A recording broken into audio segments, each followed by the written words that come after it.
Chapter 387. Moreover, eating well for all 3 meals had a high viewership rating in the first few minutes of the broadcast, but it gradually decreased later on. On the other hand, Two Under One Roof was steadily increasing in viewership. Several famous scenes such as Crayfish Out of the Pot, Yan Nai Smells Delicious, and Xiangyi Plays the Sanxian had reached a peak in viewership ratings. Even at the end of the credits, the viewership ratings were still astonishingly high. Using the word hang and beat to describe it was the most appropriate. There were more than a dozen trending topics on Weibo gossip forums and WeChat moments. Countless people finally realized Two Under One Roof was not just the first live-streamed variety show. It was likely to become the most popular variety show in the country this summer. In the small room, Li Jinyu's cell phone was almost exploding with calls from brands who wanted to invest in the show. Fortunately, Ruan Qing was already prepared. She transferred his number to her 2 assistants' cell phones, thus giving her some time to relax. Li Jinyu smiled foolishly like a landlord's son and said, "It feels so good to have a sugar daddy chasing after me and vying to give me money. It's like a free lunch falling from the sky right into my mouth." Ruan Qing said, "You're too familiar with calling me daddy." Li Jinyu said righteously, "I'm your daddy if I give you money." Hearing this, Ruan Qing took out a bill from her bag and slapped it on Li Jinyu's palm. She smiled and said, "Call me daddy." Li Jinyu said shyly, I'm so embarrassed."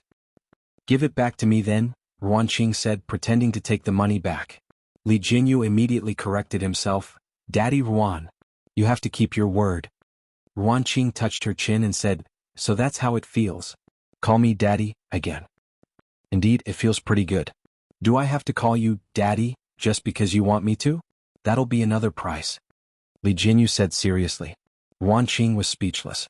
It was getting late at night. Xiang Yi and Madame Xiang had a regular routine and the 2 of them went to rest early. Jiang kept rubbing her eyes. After Zhong Yi helped her wash up, she couldn't fall asleep and thus returned to the living room. By the floor-to-ceiling window, Shi Sui was reading a book. The warm light blended a warm glaze on his handsome face, softening the contours of his whole person. He was completely different from the sharp and paranoid state he had been in during the filming of the movie. Xiangyi was brushing Xiao Naofu's teeth. After carefully brushing his teeth twice, the little cat was already sleepy and was properly placed into a soft and fluffy cat bed. "Good night, Xiao Naofu." Little Shiji licked her palm while Xiangyi rubbed the Shiba Inu's head. "Good night, little Shiji." Zhongyi looked at her in surprise. She seemed to understand why Shi Sui treated Xiangyi differently. The most irresistible thing in this world was gentleness. "Senior Zhong." Xiangyi saw her and took the initiative to greet her. "Do you want to eat supper?" The audience, who thought that the live stream was about to end, suddenly wailed. Stop it. Gain 3 pounds every time you live stream? Sister E, are you hungry? Do you want to eat? Do you want supper? Little Vase, do you see that man by the window? Can't you go and get lovey-dovey with him? All you do is cook all day long. I'm so angry." Zhong Yi was stunned for a moment and somehow relaxed. "Do you have wine?" Shi Sui, who was reading, glanced over casually. A certain drunkard's eyes lit up. Yes. A few minutes later, Xiangyi happily came out of the kitchen with shredded squid and some side dishes. Shi Sui was waiting at the door. He looked at her with a smirk. Chapter 388. Seeing him, Xiangyi inexplicably felt a little guilty. "Sister E, are you going to drink with someone?" Shi Sui asked calmly. Xiangyi knew that he couldn't drink today because he had work the next morning. She tried to figure out what he was thinking. "Are you jealous of us?" The netizens were dumbfounded. "Sister E, what kind of dangerous statement is that? Ha, what kind of cutie is this? Huh? Pretty sister x pretty sister? That seems a little fun?" Shi Sui looked a little helpless. He sighed. "Drink less." Okay. Xiangyi took a few steps out with the tray and suddenly thought of something. She turned around and said, "There's still a lot of wine in the cellar, I'll treat you to some next time." Shi Sui chuckled and said, "Okay, I'll remember that." Zhongyi realized that Xiangyi had suddenly become enthusiastic. After being in the entertainment industry for so many years, she had already developed an astute mind and it wasn't difficult for her to guess the reason for Xiangyi's change in attitude. It turned out that she liked drinking. "Senior, try this shredded squid. It's fragrant and a little salty. It's also very chewy and slightly springy." Just listening to her description made Zhongyi salivate. She maintained the elegance and restraint of a female celebrity and only put a thin strand of squid into her mouth. It's actually so delicious? Xiangyi began to recommend something else to her. These peanuts are wrapped in flour and egg. It's sweet and the egg fragrance is just right. Although it's fried, it's not greasy at all. Zhongyi tried one. Hence, 2 minutes later, Zhongyi's image as a female celebrity was completely gone. She sat cross-legged on the ground with her hair tied into a bun. She took a sip of food and wine, looking like a swordswoman. In the live stream, Xiangyi, go on the link if you can. I think Xiangyi has the potential to be a mukbang streamer. Just listening to her description is making me hungry. Sister Zhongyi, where's your expression management? Where's your celebrity image? Where's your glamorous persona? Sure Sui didn't join them. She sat quietly by the window and read. At first, the two girls were a little unfamiliar with each other, but they soon became familiar with each other. Zhongyi raised her glass. World peace, no more scumbags. Xiangyi clinked glasses with her, making a crisp sound. Sometimes, girls' friendship was just that simple. If you and I were on the same side and liked or hated the same person or thing, then we would be sisters from different mothers. Li Jinyu thought that it would be nice to stop there when the live stream was supposed to end, but Ruan Qing signaled for him to continue. What if the car flips? No, it's a woman's intuition. Seeing that Li Jinyu was about to speak, Ruan Qing choked him with one sentence. If I'm the boss, then you're the boss? Li Jinyu, lowly Shaoli, shut your mouth. Slightly tipsy, Zhongyi and Xiangyi's conversation went deeper and deeper. Sometimes I resent him. If it weren't for him, there wouldn't be Jiangjiang. I'm not afraid of others scolding me, but I'm afraid of Jiangjiang being scolded. I think she's a child who isn't blessed by this world. Perhaps it was because actors had a strong ability to empathize with others, but Xiangyi also felt a little choked up. She patted Zhongyi's back and said, every child is born into this world for the sake of happiness. His words touched Zhongyi and her eyes immediately turned red. Xiangyi hesitated for a moment before moving closer. She then hugged Zhongyi and patted her back gently. Same to you, senior. Chapter 389. Having not hugged anyone for a long time, Zhongyi's body was obviously a little stiff, but Xiangyi had a sense of propriety and ended the hug in a few seconds. She was polite and warm. Thud. A tear fell from the corner of Zhongyi's eye. There were no cameramen in the living room, only a few fixed cameras. In the director's room. Seeing this scene, Li Jinyu, a grown man, felt a lump in his throat. Although there weren't many pop-up comments in the live stream, it was very heartwarming. Xiangyi is really gentle. Sister, don't cry, I can't help it when you cry. Sister Yi's words are so heartbreaking. She must be a girl who grew up being doted on. That's why she can say that every child is born into this world for the sake of happiness. Zhongyi's tears fell silently for a while. She looked beautiful and breathtaking. Xiangyi didn't say anything to comfort her and simply poured some fruit wine into her glass. A moment later, Zhongyi got a grip on her emotions. I envy you very much. She expressed her feelings straightforwardly. You have a family who dotes on you, but I don't. During the most difficult period, no one comforted me when I called home. All they did was ask for living expenses. At that time, the most extravagant thing I ever did was to go to the supermarket at night to buy fruits that were on sale for $1 a bag. I didn't even have time to wash them and finish them on the way back. Zhongyi smiled and continued, it's funny, isn't it? But I still remember the taste of those fruits. After going through so much hardship, even a piece of candy could be extremely sweet. That was why she was so resolute when she met Jiangjiang's father. You're the first person to say those words to me. Zhongyi smiled brightly as if no amount of setbacks could hide her beauty. Can I call you Sister Yi? Xiangyi was a little dizzy from drinking. Resting her chin in her hand, she nodded and said, sure. Zhongyi put an arm around her shoulder and said proudly, Sister Yi, I'll take care of you from now on. There were suddenly more comments in the live stream. I know Zhongyi is from a cult, I'll just stand there for a second. Just 1 second. Come to think of it, Zhongyi's life really isn't easy. Not everyone has the courage to be a single mother. Sister Yi looks so soft when she's drunk. Sure Sui, stop reading. Would it work or not? If not, I'll do it. The live broadcast came to an abrupt end. As Ruan Qing expected, Xiangyi and Zhongyi's drinking party didn't fail. Instead, it moved countless people. This was something that the production team of Eating Well for 3 Meals could not understand. Why didn't the netizens believe them when they told Jiang Yun to show her true feelings? Zhongyi had only cried a little and Xiangyi had only hugged her. How could the two of them become a couple? The production team of Eating Well for 3 Meals was extremely depressed. In the almost suffocating atmosphere, someone came up with a stupid idea and suggested, "I think the success of Two Under One Roof must be because of the good script. Why don't we poach their planner and scriptwriter?" Unexpectedly, this suggestion received widespread approval. Since they couldn't fight head-on, they could use underhanded tactics. In the end, the two girls had too much to drink. Shi Sui asked Ruan Qing to send Zhong Yi back to her room and help take care of Jiang while she carried Xiangyi in her arms. Ruan Qing looked at her with a subtle gaze and said, "Li Jinyu said that you're worse than little Shiji. I thought it was a joke, but I didn't expect it to be true." Shi Sui raised his eyebrows, a joyful smile in his dark eyes. "Thank you, you flatter me." Chapter 390. Ruan Qing was speechless for a while before teasing, "Aren't you afraid that Sister Yi's brother will come back?" Even she was a little intimidated by Sangchen's domineering aura. Shi Sui smirked and said in a mysterious tone, "Him? You should be busy." Ruan Qing was dumbfounded. In a bar in Nanqing. Although Xanyu made a fool of himself in the livestream of Two Under One Roof, and was ridiculed by the netizens, he had achieved his goal. He was still famous after all. Now that he had gained popularity, a group of internet celebrities in the company were surrounding him and sucking up to him, feeding him fruits and toasting him. Xanyu was thick-skinned in the first place. In the blink of an eye, he forgot about the embarrassing scene just now and began to brag.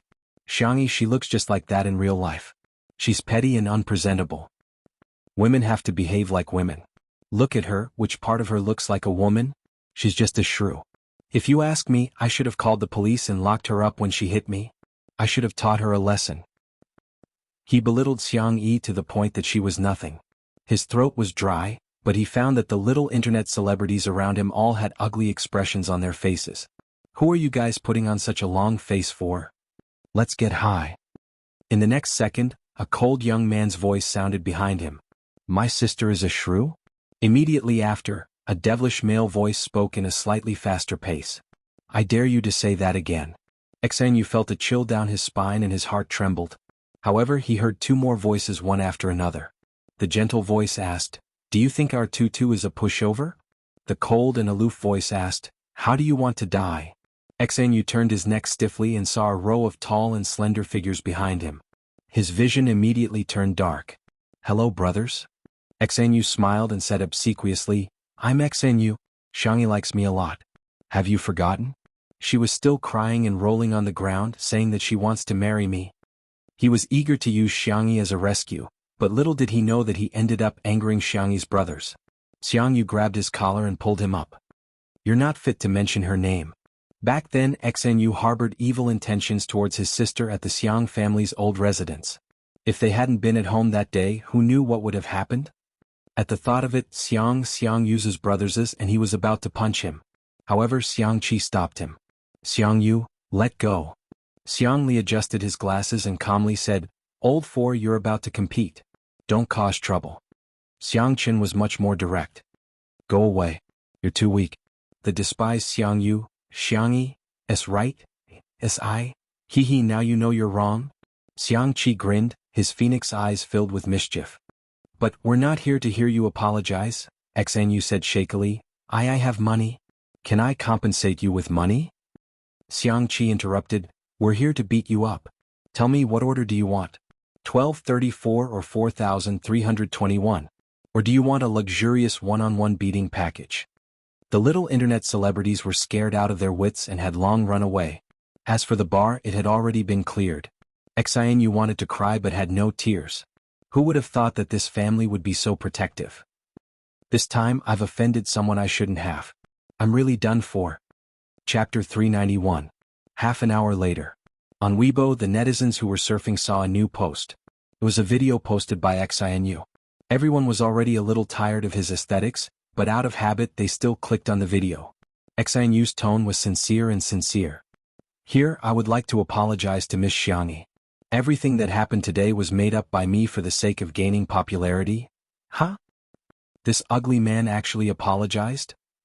In the complete video, Xianyu not only apologized, but also dragged the gossip media into it, claiming that they were the ones who induced him to smear Xiangyi's reputation in exchange for traffic. In an instant, the netizens' anger rose to the peak. The gossip media soon tasted the backlash of the netizens. "You treat us like fools, I'll treat you like an orphan." The Weibo account of the gossip media was bombarded with so much criticism that it turned off the comments section and received more than 100,000 insults and private messages.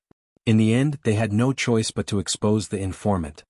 Qin Wanyan thought that she had done it flawlessly. She used a SMUF account and even got someone to change the IP address. However, her SMUF account shared a few daily updates and the sharp-eyed netizens managed to figure out that it was her SMUF account from the reflection of a bracelet and half of her face in the sunglasses in a photo. The overwhelming news flooded her Weibo account. Qin Wanyan was extremely anxious and called her manager, who comforted her impatiently and hung up without saying anything about public relations. When she called again for the second time, it was obvious that no one answered. Qin Wanyan was terrified to the extreme and she didn't dare to look at her cell phone at all. Every time she saw those vicious comments, her body would tremble. She would never have thought that those people who were scolding Xiangyi would come to scold her. Not long after, Tomato Entertainment released an announcement. Although Xiangyi was the boss in name, she didn't have much energy to manage it for the time being. Her uncle, Xiang Feng, had hired a professional manager for her and he was personally in charge. Seeing that his artiste was exposed to such a scandal, he immediately terminated the contract with Qin Wanyan. In addition to having to face a huge amount of compensation, Qin Wanyan's reputation in the industry was also ruined and no major company would be willing to sign her. Qin Wanyan, who was at her wit's end, suddenly thought of someone. Maybe he can help me. Bar. Sangchen kicked Xinyu away with his long legs and adjusted his tie. His black suit outlined the perfect contours of his body and he exuded a strong sense of oppression that was hard to ignore. Xiang Li looked gentle, but he was even more ruthless than Sangchen. It was not difficult for a genius to destroy a company. Xiangyu was worried. I feel like I'm just a bystander, Xiang Qi comforted him. You should be content. Little uncle doesn't even deserve to be here. Big brother thinks he's clumsy and a burden, Xiangyu. Thank you for being comforted. He put on the hood of his hoodie. His jawline was smooth and handsome. Suddenly he thought of something. Will my sister cry alone in bed? Imagining that scene, the Siskan men felt as if their hearts had been cut by a knife. Xiang Qi said with heartache, let's go back and comfort our sister. Even if she wants to cry, she should cry on my shoulder. Xiang Li chuckled. Are you worthy? Xiang Chen's brows were tightly knitted as he strode forward. Cheating. Big brother, you're cheating? Xiang Qi yelled angrily. The three of them hurriedly caught up with Xiangyu. Little did they know that at this moment in the manor. Chapter 392. Unbeknownst to them at this time in the manor, the little rabbit had just been carried into the bedroom. Xiangyi's alcohol tolerance was excellent, and she didn't make a fuss when drunk. Shi Sui put her on the bed, and the little girl obediently rolled up the quilt and covered herself tightly. Shi Sui couldn't help but laugh and raised his hand to pinch her little face. You're really worrisome. Meow meow meow. Xiao Naofu woke up from its sleep and saw Shi Sui carrying the stupid woman back to the room. It hurriedly ran in, stopped at Shi Sui's feet and roared fiercely at him. Shi Sui lowered his eyes and indifferently said, Go back to your cat's nest and sleep. Xiao Naofu, meow. Meow meow. Don't think this hoo-hoo doesn't understand. You just want to trick me away and then do this to the stupid woman. It clung to the edge of the bed and with great difficulty, it jumped up and sat on Xiangyi's pillow with a posture that said, This hoo-hoo is not leaving today. Xiangyi was awakened by the noise and opened her eyes in a daze. The figure of the little cat appeared in her vision, and she habitually hugged it in her arms. All of you, Xiao Naofu? Oh, it raised its chin provocatively at Shi Sui. See that? This hoo-hoo is the rightful wife. This is the hoo-hoo that the stupid woman loves the most. Xiao Naofu's tail swayed gently, curling around her fingers, and rubbing its head against Xiangyi's soft skin under her collarbone. It coquettishly said, Meow meow. Xiangyi closed her eyes again and gently coaxed, All of you be good. Shi Sui's long and narrow eyes narrowed dangerously and he sneered. Want to be sterilized? Xiao Naofu trembled in fear. However, although its IQ was only equivalent to a child of a few years old, children had a natural instinct to know who would protect them and who they could be pampered in front of. The white, soft and cute kitten stuck out its little butt awkwardly and squeezed into Xiangyi's shirt through her collar. Only half of its little head was exposed and it stuck its tongue out at Shi Sui. Lulu dog man, this hoo-hoo is not afraid of you. Shi Sui's temples twitched violently. The young lady was drunk, so of course he couldn't take advantage of her and take advantage of her. Therefore he really couldn't do anything about Xiao Naofu now. However, the man was calm and composed as he smiled faintly. Xiao Naofu, I've recently discovered that Sister Yi's casserole is especially good. The stewed meat is especially mushy. That black-bellied smile, that dark temperament, he was definitely a villain. Xiao Naofu? You're not going to do anything when it comes to men and women, are you? However, Xiangyi felt something furry and warm pressing against her body. It was a little itchy and a little heavy. The young lady murmured and wanted to move Xiao Naofu away, but she was blocked by her clothes. She subconsciously pulled at her clothes. Shi Sui's breathing became slightly erratic as he pressed down on her hand. In a daze, Xiangyi felt the hot temperature on the back of her hand. Her brain lost control of its logic and her body reacted quickly. She grabbed Shi Sui's wrist and pulled, and pressed. In the blink of an eye, she had Shi Sui pressed against her side, imprisoning and subduing her. In fact, Shi Sui didn't resist at all. Otherwise, the drunk Xiangyi wouldn't have succeeded so easily. Xiangyi struggled to blur her eyes as if trying to identify Shi Sui. A certain actor smiled at the kitten. This is called acting, understand? Xiao Naofu, woof woof woof. UF** King Dog Man. Shi Sui didn't get to gloat for more than 3 seconds before someone knocked on the bedroom door. Sister, are you asleep? Chapter 393. In an instant, Shi Sui's expression froze slightly. Even Xiao Naofu was so scared that its tail curled up. The man and cat looked at each other and surprisingly reached an agreement. They didn't make a sound. Fortunately, the brothers outside the door were very gentlemanly in front of their sister and wouldn't barge into her room without permission. She should be asleep, right? Xiang Qi said uncertainly. Xiang Yu's nose twitched and he sniffed. Seems like she made supper. Xiang Qi was overjoyed. I'll go to the kitchen and take a look. Xiang Yu was afraid that he would steal food, so he followed closely behind him. The two of them went out of the kitchen and found the food in the fridge. Xiang Qi lowered his voice. Fourth brother, don't make a sound. Let's split the spoils. Xiang Yu put one hand in his pocket and pressed down the hood of his hoodie with the other. He said a few words indifferently. Big brother is outside. Xiang Qi was instantly terrified. If it was only the black-bellied old fox second brother outside, he would still dare to repeatedly jump on the edge of death. However, Xiang Yu was here. Xiang Yu said righteously, am I the kind of person who would secretly eat behind my brother's back? What's the most important thing when a family is together? Sharing. Xiang Yu clicked his tongue. He wouldn't believe his nonsense. Since they were already here, let's eat. The four brothers sat down around the remaining small plate of food. Xiang Li had already familiarly gone to the wine cellar to get wine. Xiang Yu was about to compete and consciously didn't touch the wine. Xiang Qi said arrogantly, fourth brother, pour wine for your brothers. Xiang Yu glanced at him. Xiang Qi said, what are you staring at? Keep staring and I'll beat you up. You're the youngest, so of course you should pour it. Xiang Yu said in a disdainful tone, why didn't you say that when little sister was here? He had never seen Xiang Qi order Xiangyi around and only knew how to put on airs as third brother in front of him. Xiang Qi said righteously, how can you compare to little sister? Xiang Yu. Fine, there's nothing wrong with that. He speechlessly poured wine for his brothers. In the bedroom, Xiangyi stared at Shi Sui for a long time. She seemed to recognize him. She buried her head in his chest and sniffed his shirt. Shi Sui's body tensed up and his eyes darkened. After confirming that it was the familiar smell of laundry detergent, Xiangyi felt relieved and fell asleep. Did this mean that he wasn't treating him as an outsider? This realization made Shi Sui feel both amused and helpless. He broke free from Xiangyi's shackles and pinched her little cheeks. Xiao Naofu meowed in protest. Be a man. Shi Sui sneered, if I didn't want to be a human, you would have been stewed into a kitten. She shrank her little head into Xiangyi's arms vigilantly, which made Shi Sui's thin eyelids twitch violently. He really deserved a beating. After a few minutes, when the heat in his heart had dissipated, he gently tucked Xiangyi in and went back to his room along the balcony. In the living room, Sangchen drank 2 glasses of wine, but his brows were still furrowed. He put down the wine glass and walked toward Shi Sui's room. He knocked on the door with a blank expression. A moment later, the door was pulled open. Shi Sui was only wearing a pair of dark blue home pants. He was wiping himself with a towel. You're back. What's the matter? Sangchen walked past him and looked into the room with a sharp gaze. The large bed in the room was clean and even the thin blanket was neatly folded. Sangchen felt relieved and said with a straight face, rest early. Suddenly, there was the sound of chaotic footsteps behind him. Sangchen turned around and saw his sister coming out of her room. Hugging a soft pillow with a lace rim, She walked toward Shi Sui's room as if sleepwalking and bumped into his arms. Chapter 394.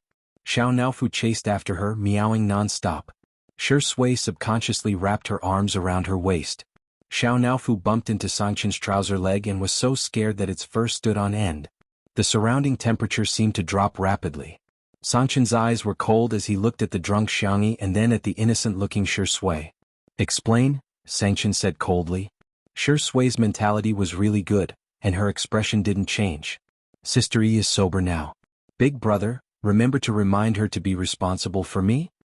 "Sangchen?" At the dining table, Xiang Yu and Xiang Qi were dumbfounded. "CK, there's such a thing?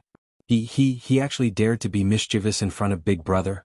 Xiang Li pushed his glasses, and a trace of worry flashed in the depths of his eyes. From a logical point of view, the room that Shi Sui chose was one that Xiangyi had stayed in before, so it was barely reasonable. After getting drunk, she followed her body's memory and wanted to go back to her original room to sleep. But from an emotional point of view, it was obvious that their family's pampered little rabbit had self-taught herself to nibble on the grass around her nest. Sangchen's entire person exuded a threatening chill, and his eyes were sharp, like snow-white blades under the light. The danger multiplied. "You are courting the man enunciated each word sharply. His well-defined fingers rolled up his snow-white sleeves. Not far away, Xiang Qi and Xiang Yu were terrified and quickly hid far away, afraid of being implicated. Xiang Li got up and slowly walked forward. Sangchen sneered. "What? You want to speak for him? Am I that kind?" Xiang Li smiled like a sly old fox. "Go ahead, I'll take my sister away. Don't scare her." Xiang Qi scolded, "Second brother, you scheming boy. I think you want to rub her face while she's drunk." Xiang Yu, who was next to him, felt his fingertips itch.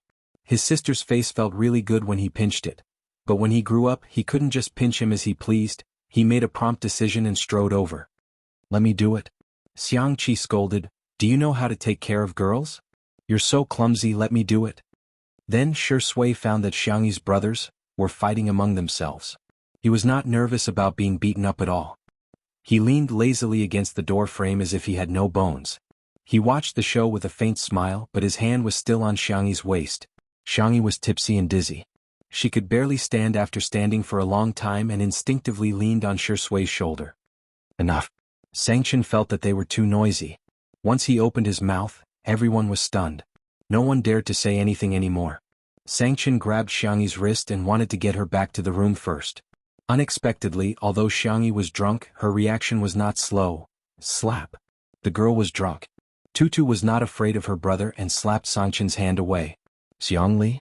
Xiang Qi? Xiang Yu? Sister, actually hit Big Brother?" Even Sangchen, who had always been cold and aloof, couldn't help but twitch the corner of his mouth. "Wow, looks like our Sister Yi has her own ideas," Shi Sui chuckled and said in a flirtatious voice. "Sister Yi, do you want to go to Big Brother's room?" Xiangyi didn't hear what he said at all.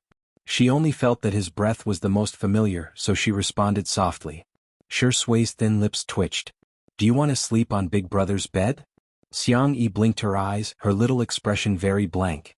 Shi Sui naturally took her pillow and said in a rippling voice, "Okay, Big Brother will put the pillow properly for you." Chapter 395. Sangchen and the others watched as Shi Sui held a pillow in one hand and Xiangyi in the other as he led her to the bed. He patted the bed and said in a coaxing tone, "Go to sleep." Xiangyi yawned and obediently lay down on the bed. She even lifted the thin blanket to cover herself. "Good night, Sister Yi." Xiangyi murmured softly and covered her head with the small blanket. It was as if she found him too noisy. Shi Sui smiled and said, "Go to sleep, I'm going to get beaten up." It could be said that he was very self-aware. In the underground boxing room, Xiang Yu, Xiang Qi and Xiang Li were sweating profusely and panting. Xiang Li's breathing was the most erratic and he even took off his glasses. He usually didn't exercise and now he was regretting it. In the ring, Sangchen was still fighting with Shi Sui. Again. Sweat flowed down Sangchen's chiseled jawline. The man's face was cold and his breathing was steady. Shi Sui, who was opposite him, was still as calm and composed as ever. "Shi Sui is pretty good," Xiang Yu muttered. After all, he could fight with Xiang Yu. Xiang Qi was so tired that he was lying on the ground. Hearing his words, he kicked him. "Can you not boost other people's morale and diminish your own?" Xiang Yu said, "I don't know who it was that kept getting beaten up. He almost had to climb a pillar, Xiangqi said, "You didn't get beaten up? What esports guru? I think you're just a little kid." The two of them argued endlessly. Xiangli silently sat a little further away from the two of them. The next day, in the nanny van, Si Chuanbai looked at the wound on his artist's eyebrow and sighed. "You were beaten up." Shui was speechless. Why did he feel like he was waiting for him to get beaten up? Luckily the wound is small. Let Shaoli cover it for you later. Si Chuanbai glanced at his leg and asked sincerely, "How's your leg? Do you need me to rent a wheelchair to push you to the event?" Shui was confused. "Are you my manager or my #1 anti-fan?" He sounded helpless. Si Chuanbai said righteously, "I'm Miss Xiangyi's manager and her family. You're just an artist that I've managed in passing." The makeup artist couldn't help but laugh. He was Shui's personal makeup artist. After so many years they had a close relationship, so he spoke freely. "If the netizens knew that you were finally beaten up by Sister Yi's brother, they would definitely set off firecrackers." "Shui, am I hated by humans and dogs now?" "Haha, it's because other than the couple fans, everyone wants Sister Yi to be beautiful alone." The makeup artist teased. "Oh yes, I heard that the guest today is Fu Jian. He is famous for flirting with girls. You have to work harder, otherwise Sister Yi might be won over by another man." When Xiangyi woke up, she realized that she was in Shui's room and was dumbfounded. She felt guilty and tiptoed to open the door. Just as she was about to sneak back to her room, she heard a cold voice above her head. "You're awake." Xiangyi instinctively stood at attention and greeted him dryly. "Good morning, big brother. What do you want to eat? I'll make it for you." "You've learned how to please people?" Xiangyi said seriously, "It's only right to be nice to big brother." Sangchen's expression was still cold, but he couldn't help but smile. He accidentally tugged at his wound and sucked in a breath of cold air. Xiangyi asked, "Brother, why are you injured? What did you do yesterday?" Sangchen sneered. "I hit a dog." "Xiangyi?" Chapter 396. Xiang Yin and Madame Xiang got up early and left a note, saying that they had gone hiking together. Breakfast was prepared by her brothers. Although the taste was ordinary, Xiangyi ate it with great satisfaction. Zhong Yi completely let herself go. She didn't even put on any makeup. She was drinking beef and radish soup with Xiang Yi to sober up. After breakfast, Zhong Yi got ready to leave with Jiang. The live stream happened to start and the netizens discovered that Xiang Yi had stuffed the trunk of Zhong Yi's nanny van to the brim. There were spicy rabbit heads, cream strawberries and other specialties from Little Rabbit Farm, as well as chili noodles, chili oil, plum wine and so on. There was also a small gift for Jiang, which was a furry rabbit plushie. "This is my favorite rabbit, it's for you?" Jiang blinked her large eyes and shook her head. "I can't accept it then. Mommy says that it's called snatching someone else's love." Xiangyi smiled gently and stroked her little head. "But I like it better, Jiang." Jiang blushed and thanked her while hugging the rabbit. She then whispered into Zhong Yi's ear, "Mommy, can we not accept the gift and just bring Auntie home?" Although her voice was soft, she was wearing a microphone and her words were accurately captured in the live stream. "Zhong Yi looks amazing without makeup too. Wow, I feel like Sister Yi really treats Zhong Yi as a friend. I can be a couple with Zhong Yi. Jiang, you've spoken my mind. Here, Andy will give you a sack." Under Xiangyi's influence, Zhong Yi smiled brightly and changed the subject. "Auntie's birthday is coming up soon, shall I give her a gift?" Jiang exclaimed in a childish voice, "Sure. Bye, Auntie." Jiang waved her chubby little paws and blew a kiss at Xiangyi. Xiangyi made a gesture of catching it and then made a heart gesture at her. After sending Zhong Yi and her daughter off, Xiangyi walked back to the living room. The netizens finally realized that all four of Xiangyi's brothers were present. "Yes." Sangchen was replying to emails on his laptop by the French window. There was a cup of black coffee beside his hand. Xiangli was flipping through a book on the bookshelf. The sunlight shone on his white shirt, making him look elegant and modest. Xiangqi was sewing a new apron for his sister with a needle and thread. He obviously had a devilish appearance, but doing this kind of thing didn't seem out of place.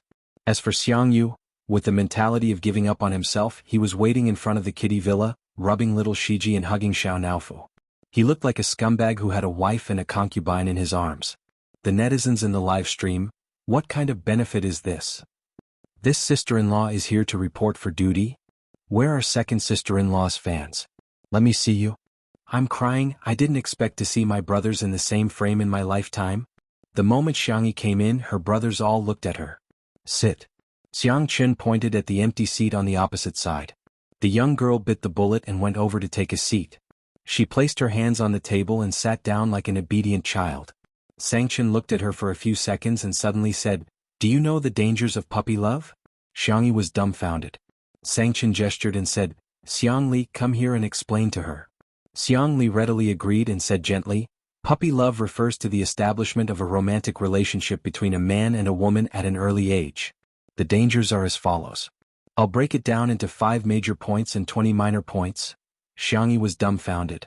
The netizens in the live stream burst into laughter. "Ha ha, this is awesome.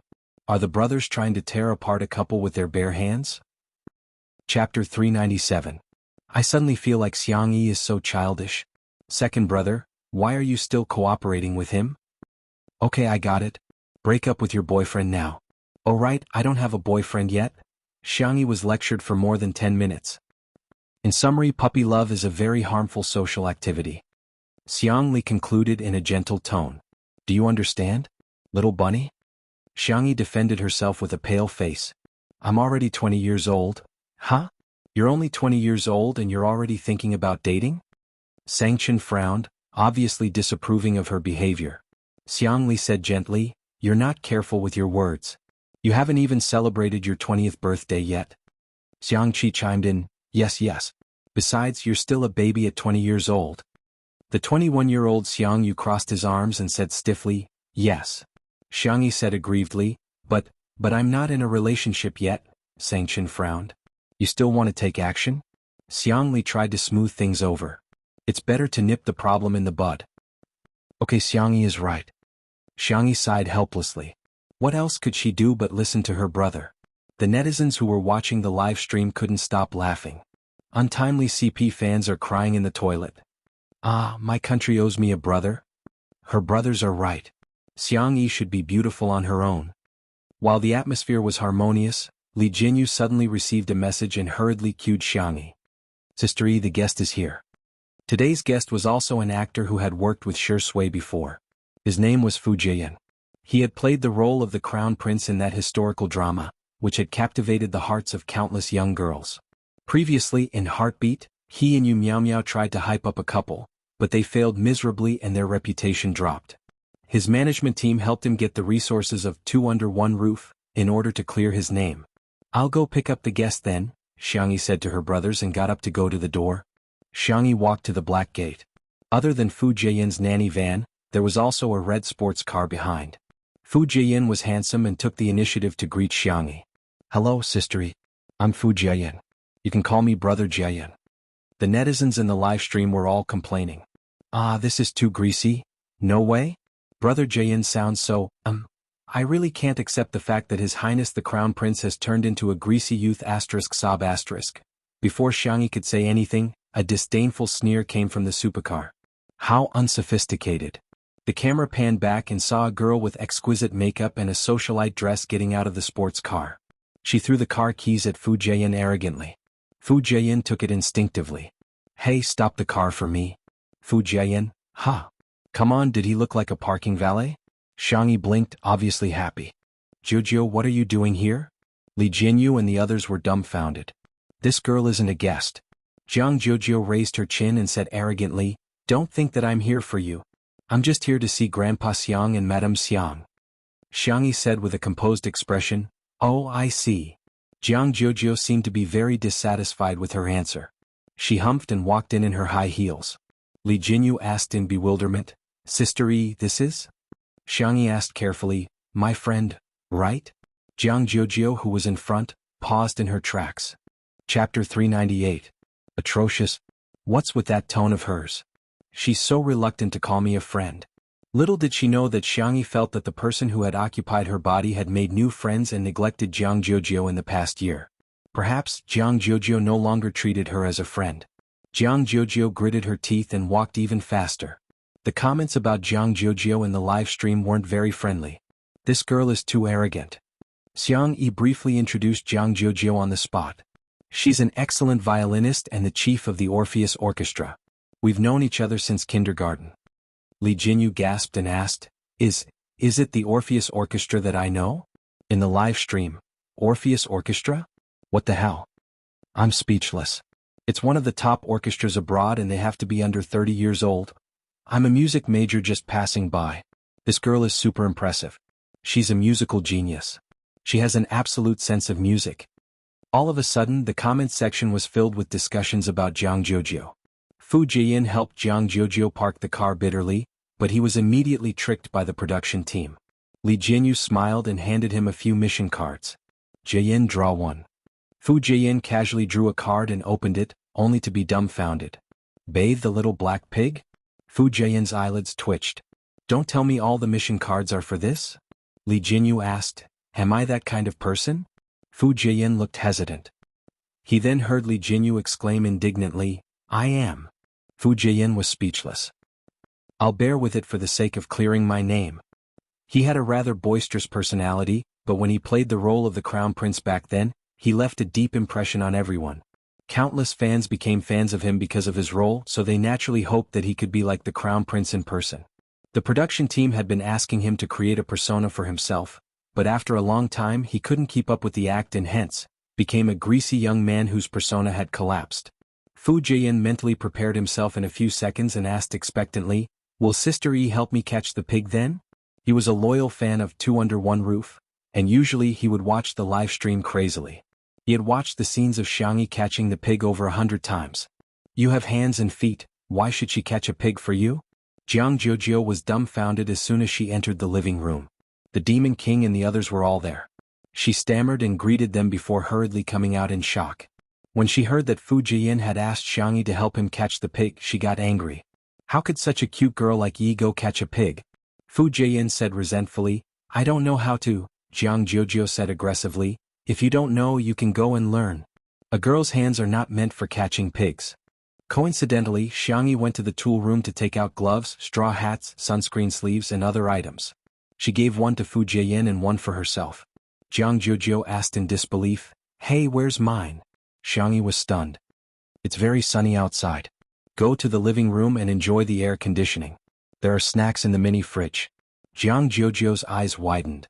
Are you a devil? The great Demon King is in the living room. Xiangyi thought about it and realized that Jianghu seemed to be quite afraid of Xiang Chen. She asked tentatively, Shall we go together then? Since you've invited me so enthusiastically, I'll reluctantly agree to your suggestion. Fu Jian asked, But didn't you say that girls can't catch pigs with their hands? Jianghu rolled her eyes. It's none of your business. Chapter 399. Fu Jian was speechless. Am I being despised? His deflated expression was so funny that everyone in the comment section of the live stream burst into laughter. Trying to reason with a girl? Brother, aren't you courting death? Does Two Under One Roof have some kind of anti-filth function? Even Fu Jian finds it pleasing to the eye. Shocking. A popular male celebrity is doing such a thing in broad daylight with two girls. Amidst the commotion of the audience, Xiangyi and the other two arrived at the farm. The little black pigs were being reared on the hillside. Fu Jian asked curiously, Sister E, how many pigs do you have in total? Xiangyi said, Not many, just dozens. Fu Jian was shocked and he looked like a walking emoji. Let me do the math. According to 40 yuan per catty of pork and 50 kilograms per pig, each pig is worth 4,000 yuan. There are so many of them on the mountain. They're not pigs, they're money. Jianghu said in disdain, Look at how ignorant you are. Fu Jian scratched his head, feeling a little embarrassed. I'll go catch one first and see if I can catch one. It's cooler here under the shade, you two wait for me here. Xiangyi said, Actually you don't have to catch one, Jianghu interjected. Who are you looking down on? I'm not a good-for-nothing. I want to go too. Fu Jian said, Let's see who catches it first then. Xiangyi said, You really don't have to. The two of them didn't listen to her at all. They somehow felt like competing with each other and rushed up the hillside. Xiangyi was speechless. Forget it, as long as you guys are happy. Fu Jian and Jianghu had their eyes on the same little black pig. The two of them pounced on it from both sides only to be defeated. The little black pig scurried away. Fu Jian said regretfully, What a pity, this pig is quite cute. Jianghu licked the corner of her lips and said, It should be delicious braised pork. Fu Jian was speechless. All of a sudden, a large, sturdy and powerful black pig appeared in front of them, followed by a little black pig that was whining. Jianghu turned pale and exclaimed, It can actually call Daddy over. Fu Jian pulled a long face. Is it too late for us to call it daddy now? The answer was that it was too late. The big black boar dug into the ground and charged at the two of them aggressively. Ah! As a result, the live stream was filled with the screams of two people being chased by pigs. Pig catching girl, Coco Love? F***ck, what kind of stupid variety show is this? I'm dying of laughter in front of the screen. Fu Jian must be a comedian deep down. It's such a pity that he didn't go into crosstalk. Fu Jian and Jianghu fled frantically together with the cameraman. For some reason they alarmed the black pigs nearby. All of a sudden, the scene was extremely chaotic and there were piglets running wild all over the hillside. Seeing that the situation was becoming more and more dangerous, the audience gradually felt that something was wrong. There won't be an accident, right? Is there something wrong with the production team?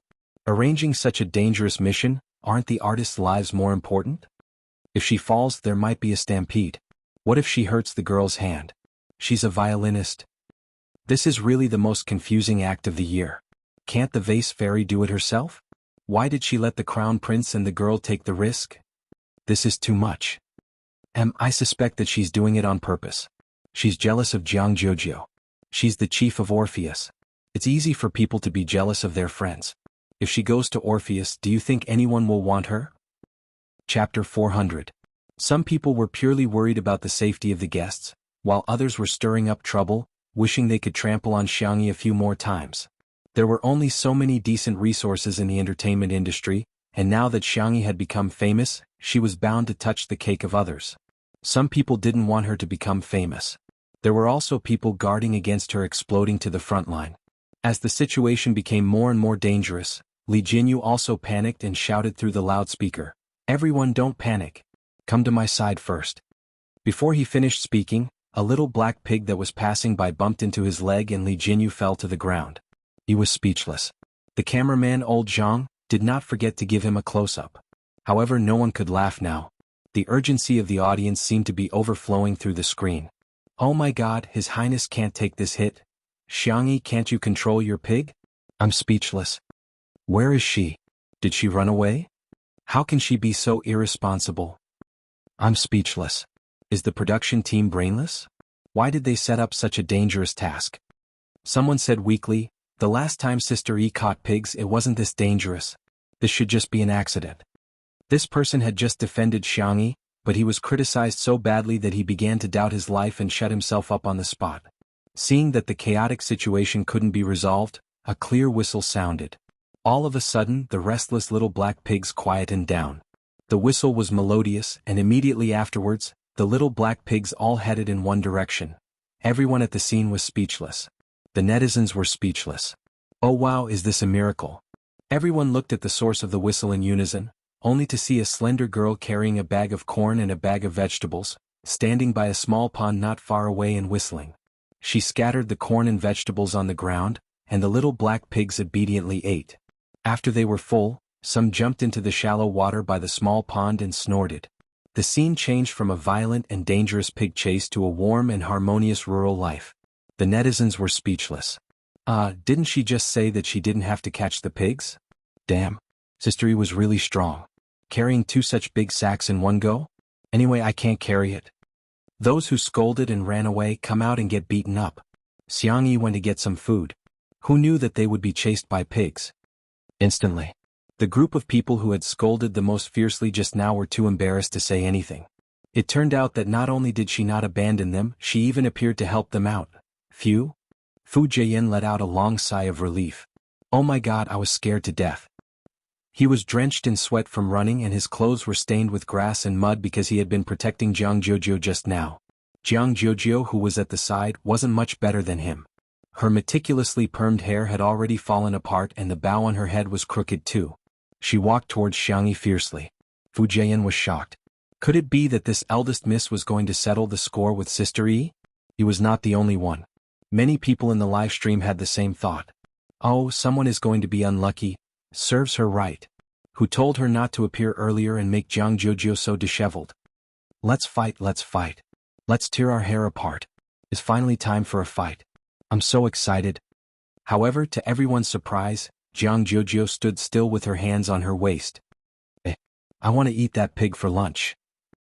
Chapter 401. Everyone was speechless. What the hell? Sister, do you still remember that you're a noble and elegant violinist? Xiangyi asked in a gentle voice. Huh? Which one? That one. Jianghu felt extremely aggrieved. It's rubbing my butt. I'm going to eat it.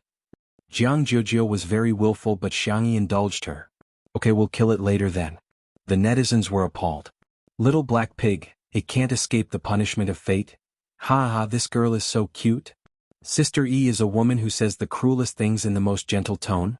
Pigs are so cute, how can one be enough? Why don't you kill 2 more and hold a fan lucky draw? The disheveled Fu Jian seemed to have had an epiphany as he muttered. So this is the correct way to complete the bathing task. Heaven and man are one, the Tao is natural, people and the environment get along harmoniously. Amit ba, little piggy, I wish you a speedy ascension to heaven. No wonder Xiangyi said that there's no need to catch them. It turns out that if I feed the pigs by the small pond, they'll jump in and bathe themselves. The netizens teased. Fu Jian, Master, I'm enlightened. Is the Crown Prince trying to expiate souls? Fu Jian is a comedian. Major variety show dads, please look at our brother. This segment was too entertaining. Li Jinyu sighed with emotion. Back then, when Shui asked him to invite Xiangyi, he did so with the intention of getting a buy one get one free deal. But now, it seemed that Xiangyi was the treasure that he had bought, and Shui's father was just a freebie that was placed on sale at the supermarket. He even wanted to tailor a variety show for Sister E. Isn't it nice to be alone and beautiful? When the time comes, the variety show award would be within reach. Hee hee hey hee hee, Ruan Qing's voice pulled Li Jinyu back to reality. How much longer are you planning to sit on the ground? Li Jinyu snapped back to his senses and finally realized that he was still sitting on the ground. Ruan Qing reached her hand out to him in amusement. Li Jinyu was stunned and said weakly, Sister Ruan, can you not hit my face? I didn't know that this mission would have such a dangerous possibility. Previously, when Sister E was catching pigs, it was all very peaceful. Ruan Qing was speechless. I was trying to pull you up. So it wasn't him? Little Li, the sociopath, was ecstatic. After the little piglets finished bathing, Xiangyi skillfully caught them and prepared to bring them to be processed. She then arranged for Fu Jian to pick some ingredients. Pick some red and green chilies, 2 green onions and 2 heads of garlic. Thank you. Fu Jian was elated. Great. Sister E, you're the best. You gave me such a light job. Jianghu asked, what about me? Xiangyi pointed at the glass greenhouse and said, why don't you take a rest inside and I'll make you a pot of flower tea? Fu Jian? Isn't this a double standard? Wasn't this double standard? The young girl washed her hands and made tea for Jianghu in a fluid manner. Before she left, she even helped Jianghu redo the bow hairpin. Jianghu was secretly delighted, but she still had to pretend to be indifferent. Okay, by the way, I want to eat braised pork trotters. Xiangyi said, okay. She carried the struggling little black pig with one hand and walked towards the kitchen. The cameraman asked, why are you so nice to Miss Jiang? Xiangyi was puzzled. Isn't it only right to be nice to your friends? All of a sudden, countless people flocked to Shui's Weibo. Shui v. Shui. If you don't come back, your wife is going to run away with someone else. Chapter 402. At the same time. At a certain movie premiere. Although Shui played a supporting role in the movie, his character design and scenes were very outstanding. After the premiere, the character that left the deepest impression on everyone was the one he played. Even during the interview, he was the one who was asked the most questions. Shui calmly brought the topic back to the main character. However, in the end, he still couldn't avoid the reporter's questions. Shui, some people say that you're lowering yourself by playing a supporting role for a newcomer even though you've already won the Best Actor award. What do you think? Shui pushed his gold-rimmed glasses up his nose and said gently, I used to be a newcomer too. For actors, it's important to know how to portray their roles well. Shui, what's your upcoming work schedule? Aren't you going to join the cast? Shui said, I'll take into account external factors and my own situation to choose the most suitable script. I won't let down the audience's expectations of me. The reporters were a little disappointed, but they were used to it. When Shui had just debuted, his words were logical and watertight. Although it could be considered an art of language, it was still not a hot topic in gimmicks.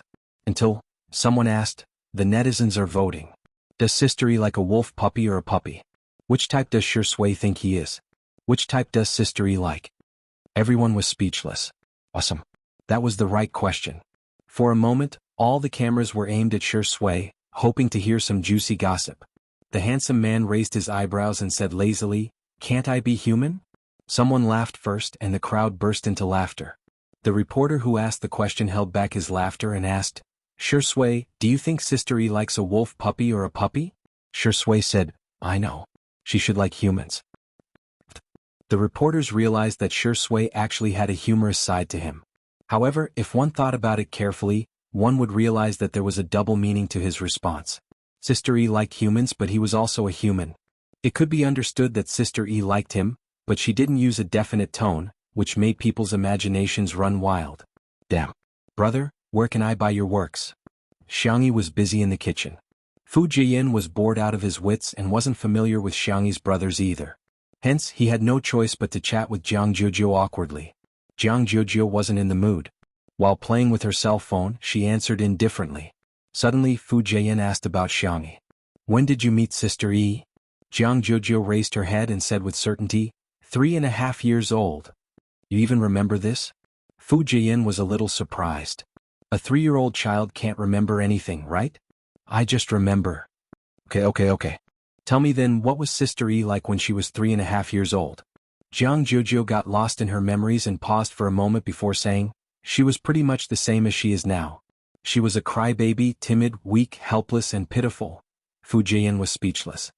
"Wait, are you sure you're talking about Sister E?" "She's just an annoying kid," Jianghu commented.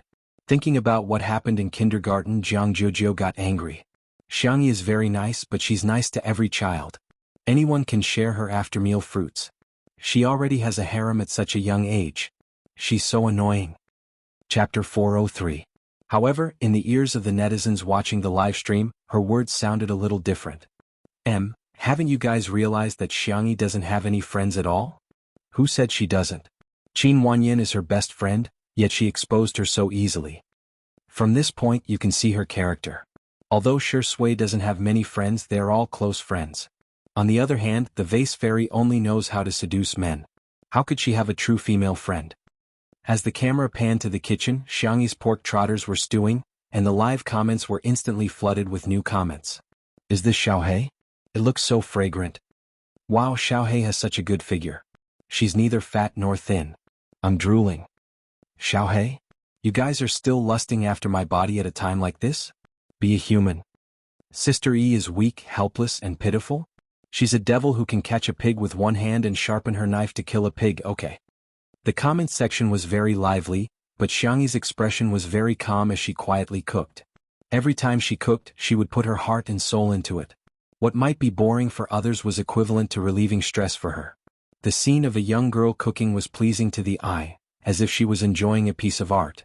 When the last dish was placed on the plate, Xiang Qi and Xiang Yu had already consciously come over to serve the dishes. Fu Jian was still thinking about clearing his name, so he helped clean up the table and sat upright with a solemn expression. "I can't eat too much. I'm going to steal the role of an otherworldly immortal. I just have to taste each dish.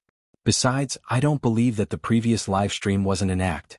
Sister Yi's cooking did look delicious, but how delicious could it be?" Fu Jian picked up a piece of twice-cooked pork with his chopsticks, still thinking about how he had eaten at a top-notch restaurant that cost a few thousand yuan per person. What the F***ck? It was fatty but not greasy, salty and slightly spicy. The slightly sweet taste suddenly bloomed on the tip of his tongue, capturing his taste buds in an instant. The pork was freshly slaughtered and the chili was freshly picked. Paired with bean paste, green onions and garlic sprouts, it created a rich and unique taste. What kind of delicacy was this? An exceptional delicacy. Fu Jian was dumbfounded. By the time he reacted, the dishes on the table had already been reduced by a third. His pupils trembled as he looked at the scene in front of him in shock. Hades had brought his own big bowl of rice, but Xiang Yu's bowl was even bigger than his. Perhaps it would be more appropriate to describe it as a small basin. Even the elegant and modest Dr. Xiang and the cold and indifferent lawyer Xiang had small mountains of rice on their plates. "Country bumpkins," Jiang Jojo said in disdain. "What's wrong with that?" In the past, they would even bring pots and pans to their meals. Fu Jian suddenly realized that the competition in the Xiang clan was actually so cruel. As he ate, he asked, "Why aren't you eating?" Jianghu picked up a piece of stir-fried vegetable elegantly and rinsed it with water before eating it. She raised her head arrogantly.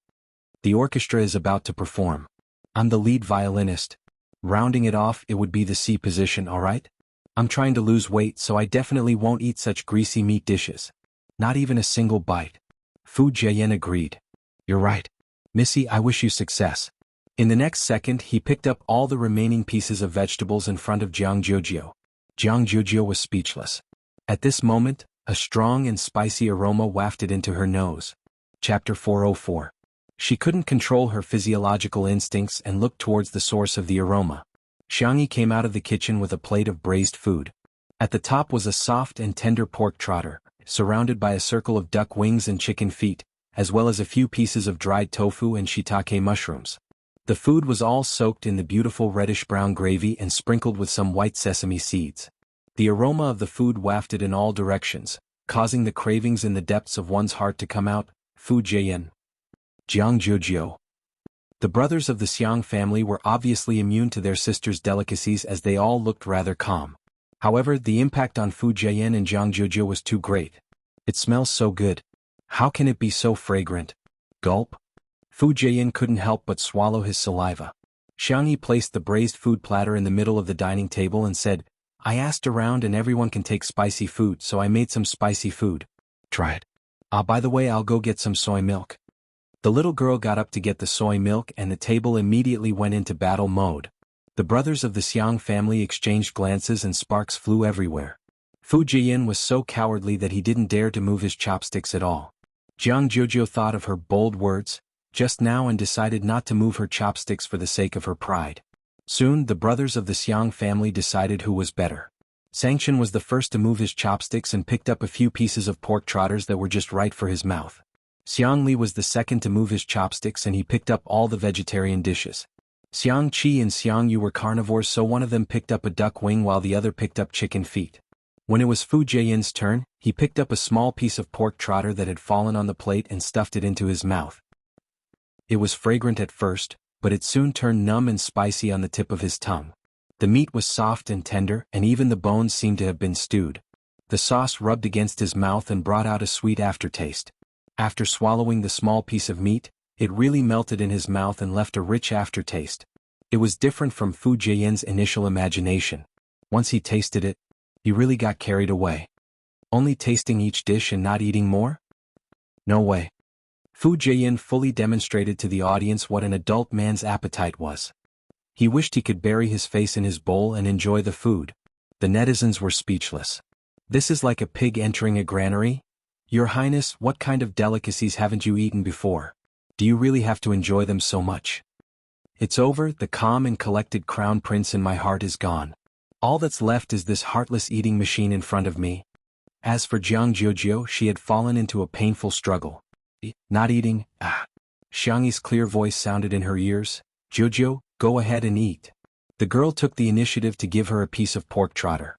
Didn't you say you wanted to eat this? Jianghu pulled a long face and said arrogantly, Is that so? I don't even remember. If I ask you to do it, you will do it. If others ask you to do it, you will do it. Xiangyi said, Yes? She seemed to have realized something. Sorry, I'll change my chopsticks. She didn't notice that she was using her own chopsticks. Although she hadn't started eating yet, Jianghu might have minded it, so she didn't eat. She brought a clean plate for Jianghu and used the serving chopsticks to pick up some pork trotters, duck wings, mushrooms, and so on. She had gathered all the dishes on the platter. Seeing how careful Xiangyi was and how she treated her like a stranger, Jianghu was furious. Do I have to eat just because you asked me to? Why should I listen to you? Chapter 405. Xiangyi looked at Jianghu in bewilderment with her clear eyes. She was the one who said she wanted to eat. Why is she angry now? Women are really unpredictable. In the live stream, there were inevitably some haters who came out to criticize Jianghu because of her attitude. Welcome, Chief Jiang is slapping the vase fairy in the face online? She can't be bothered to care about you and yet she's giving you the cold shoulder. What a joke. I feel embarrassed for Xiangyi even through the screen. You should check if you're worthy of being friends with Jianghu or not. The actress is obviously jealous. Jianghu has already said that she wants to lose weight, but she's deliberately making Jianghu eat greasy and high-calorie food. What is she up to? She's so evil. The brothers of the Xiang family glanced at Jianghu. She couldn't hide her thoughts from them, but they couldn't be bothered to get involved in the matters between girls. Hence they continued to eat separately. Xiangyi thought about it and said in a warm voice, "Don't eat then? Do you have any other dishes you want to eat? I'll make them for you, or I can order some takeout for you like a light salad." Perhaps Jianghu just didn't want to eat the food she cooked. Xiangyi felt that she shouldn't force her. Jianghu glared at her. "Is that how you persuade people to eat?" Xiangyi was slightly embarrassed.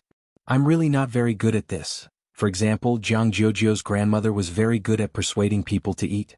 Whenever there were juniors in the family, she would enthusiastically make them eat. She would only persuade them to stop eating if they couldn't eat.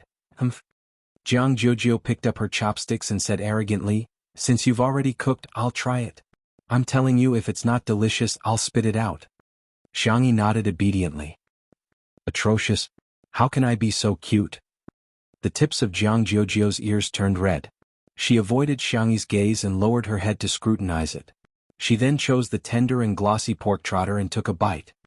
The world seemed to have suddenly frozen as the hustle and bustle turned into silence while the colors turned into black and white. Jianghu felt as if there were fireworks exploding in her head. Then a white light appeared in front of his eyes, and all of his senses became dull. Only his sense of taste was magnified countless times. He could acutely sense that the thick gravy was wrapped in the bouncy meat that was rich in collagen. It was extremely invasive and occupied his taste buds unstoppably. His saliva was secreted rapidly and he swallowed it down his throat. "How is it?" Xiangyi asked. Jianghu didn't answer, or rather, she answered with her actions. The little girl moved her chopsticks as if they were flying, crazily stuffing food into her mouth. The bones of the chicken feet came off with a light suck, and the meat of the duck wings came off in a few bites. The vegetables were even more so. One mouthful after another, she couldn't stop at all. Phew. Her lips were red from the spiciness, and there was a tingling and burning sensation spreading. However, the pain only intensified the stimulation. Just like when one ate a spicy stick, the spiciness made one's brain buzz, but thousands of words could be condensed into one word: awesome. Xiangyi handed her a bottle of soy milk at the right time. Jianghu sucked 2 mouthfuls with a straw and found that it wasn't enough. Hence, she hugged the bottle tightly and continued to eat the braised food. Her belly was bulging at a speed visible to the naked eye. Click! The buttons on the waist of her red checkered skirt suddenly burst open. Although she wasn't exposed, it happened to be recorded by the camera. The netizens were dumbfounded. Did she eat so much that her skirt burst open? Before the crowd had time to complain, they saw Xiangyi blocking the camera. Her milky white face was extremely serious. "Don't shoot." Chapter 406. The staff were all stunned. Ever since the livestream began, they had never seen Sister E so fierce. Even when she threw the scumbag away yesterday, she still looked nonchalant. There were suddenly more comments in the livestream. "A new cult has appeared. How can it be stagnant? Ijio, I can do it. Pretty girls should have sex with pretty girls. I'm on Jiu Yi's side. Sundra Big Sister X is gentle, rich, and beautiful. She's like a fairy. Madam, please give me more food. Wow, Sister E is so gentle." Actually, Jianghu didn't expose herself, she even covered it immediately. At the dining table, Jianghu's face was flushed red and she was so ashamed that she wished she could dig a hole and bury herself in it. She hurriedly sucked in her stomach and tried to pretend that nothing had happened. However, she had eaten too much and even drank 2 bottles of soy milk. Her stomach was so round that she couldn't suck it in at all. The men present were all very gentlemanly and didn't make fun of her. Xiang Qi even took the initiative to ask, "Do you want me to stitch it up for you?" For the sake of making friends with Xiangyi, her brothers had always been worried sick. That was the difference between men and women. After all, there was a limit to how much care they could give Xiangyi. Some subtle warmth was energy that could only be transmitted between girls. No. Jianghu refused without even thinking about it. It's too embarrassing. All of a sudden, Xiangyi grabbed her wrist. Jianghu looked up and met the girl's clear eyes, which seemed to be filled with moonlight and were incredibly gentle. "I'll take you to my room." Jianghu looked away awkwardly and didn't say anything. In the bedroom, Jianghu changed into a loose cotton linen dress and quietly poked her head out of the cloakroom. The first thing she saw was Xiangyi, who was helping her sew the buttons. The young girl skillfully threaded the needle and sewed the button. Her white wrist lightly circled it twice and successfully tied the knot. She used her teeth to break the knot and then carefully used the ironing machine to iron the skirt. Jianghu was speechless. It was a wonderful feeling. They hadn't contacted each other for a long time, but they didn't become distant. But, thinking of what Qin Wanyan said, Jianghu felt a little awkward. Xiangyi noticed her. Do you want to switch back? Or are you going to wear mine first? Jianghu deliberately said fiercely, Does your heart ache to wear your clothes? That's not what I meant. No. Jianghu covered her ears and said, I'm going out to eat. She went to the living room and sat down at the dining table. She hugged the pig trotter and began to gnaw on it. The Xiang brothers and Fu Jiyan had already moved to the sofa lounge. Fu Jiyan was perplexed when he saw this scene. Isn't she on a diet? Why are you still eating so much? Xiang Li sipped his tea and said, Mr. Fu, you must be single. Fu Jiyan was shocked. Dr. Xiang, how could you tell? You guys are too good at scientific research. Xiang Li smiled but said nothing. Li Jinyu interacted with Jianghu. Sis, what do you think of Sister Yi's culinary skills? Not very good, she said in a peeved tone. But you're enjoying your food. Even your dress has been ripped apart. Why are you still lying? Aren't you friends? Why are you taking the lead to slander Sister Yi? The word friends hit Jianghu's sore spot. She turned her head and said fiercely, I'm not friends with her. I unilaterally declare that she and I are biological sisters of different parents. There was an uproar in the live stream. Chapter 407. Does this mean that Sister E is her best friend? Bullshit, she clearly treats Sister E as her best friend. The haters stared at their keyboards in bewilderment. Someone like the Vase Fairy actually had a friend and a close friend at that. Are we not fast enough to type? Before they could even argue, they got slapped in the face. In the production team of Eating Well for All 3 Meals, the director had arranged for someone to keep an eye on the movements of 2 under 1 roof. After hearing about this matter, everyone was even more convinced that there was definitely a script. Poach her. Poach her immediately. Poach her with an annual salary of 1,000,000 yuan. In the living room of the manor, Xiangyi stared at Jianghu in shock, unable to believe the scene in front of her. She subconsciously pinched her palm. The pain came clearly, confirming that everything at this moment was real. After Jianghu said those words angrily, her face, ears, and neck were all flushed and her shoulders trembled slightly. She was extremely ashamed, but she still pretended to be arrogant. Of course I don't care what she thinks. Even if she doesn't treat me as a friend, I won't take it to heart. Everyone was speechless. Miss, do you know that you're at Sundara? You may say that you don't care, but anyone who isn't blind can tell that you care a lot about it. Jojo. Xiangyi murmured. Jianghu asked in displeasure, What? Xiangyi wanted to say something, but when she was about to say it, she habitually asked, Do you want to eat dessert? Jianghu was even angrier. Is it that difficult to say that I treat you as a friend too? Is it that difficult? Xiangyi was actually a little embarrassed. Besides, she didn't have any close friends and didn't know how to get along with Jianghu at all. Hence, she could only treat Jianghu like how she had successfully wooed her brothers. What do you want to eat? I'll make it for you, Jianghu said seriously. When her brothers heard this, their expressions were different, but they all felt the same. They were a little jealous. Xiangyi's words were like a password to Jianghu, but they could easily decipher it. When his younger sister said, I'll cook for you, there was basically no emotional meaning behind it. She simply liked to cook. When his younger sister said, I'll cook for you, it meant that she had a good impression of this person and was close to him. When his younger sister said, What do you want to eat? I'll make it for you. This meant that she had a strong impression of him. If it were a man, they would have suspected that Xiangyi was confessing. Jianghu pouted and said, I'm going to take an afternoon nap later, and then have afternoon tea. All right. I still want to go to the glass greenhouse to take pictures. Help me shoot. All right. I want to sleep with you tonight. Jianghu clenched her fists and said with a flushed face, You have to wear our sister's pajamas with me. Sure. Jianghu's eyes were glistening and she seemed to be trying to hide the joy in her heart. She lowered her head and took a few more bites of food, but the corners of her mouth were raised high. Her brothers? Was this the friendship between girls? In the live stream, the fans of the Ijo couple were celebrating. Sure Sui, am I not worthy? Jojo, yes. Medic, give me an injection of insulin. Wu Hun, sleep together, our Jojo is the rightful wife, no one dares to refute, right? Sister E is so good at doting on others. Sob sob sob, is this what sisterhood is like? Chapter 408. The netizens in the live stream chatted excitedly about the couple, and someone took screenshots of it and submitted them to a famous verified account. All of a sudden they were all laughing and mocking Shui. After Shui attended the premiere and the celebratory banquet, Si Chuanbai showed her the trending searches. The man who had always been strict and meticulous was obviously trying to hold back his laughter at this moment. You've been despised by the netizens again. Shui raised her eyebrows and noticed that he used the word again. After casually browsing through the process of the matter, he couldn't help but laugh. It's a good thing that Sister Yi has friends. After all, there was a 7-year age gap between him and Xiangyi, and the two of them didn't have much interaction in the past. However, he had seen how lonely she was when she was in school. She kept skipping grades and getting busy all the time. In his impression, Jianghu was the friend she had been hanging out with for the longest time.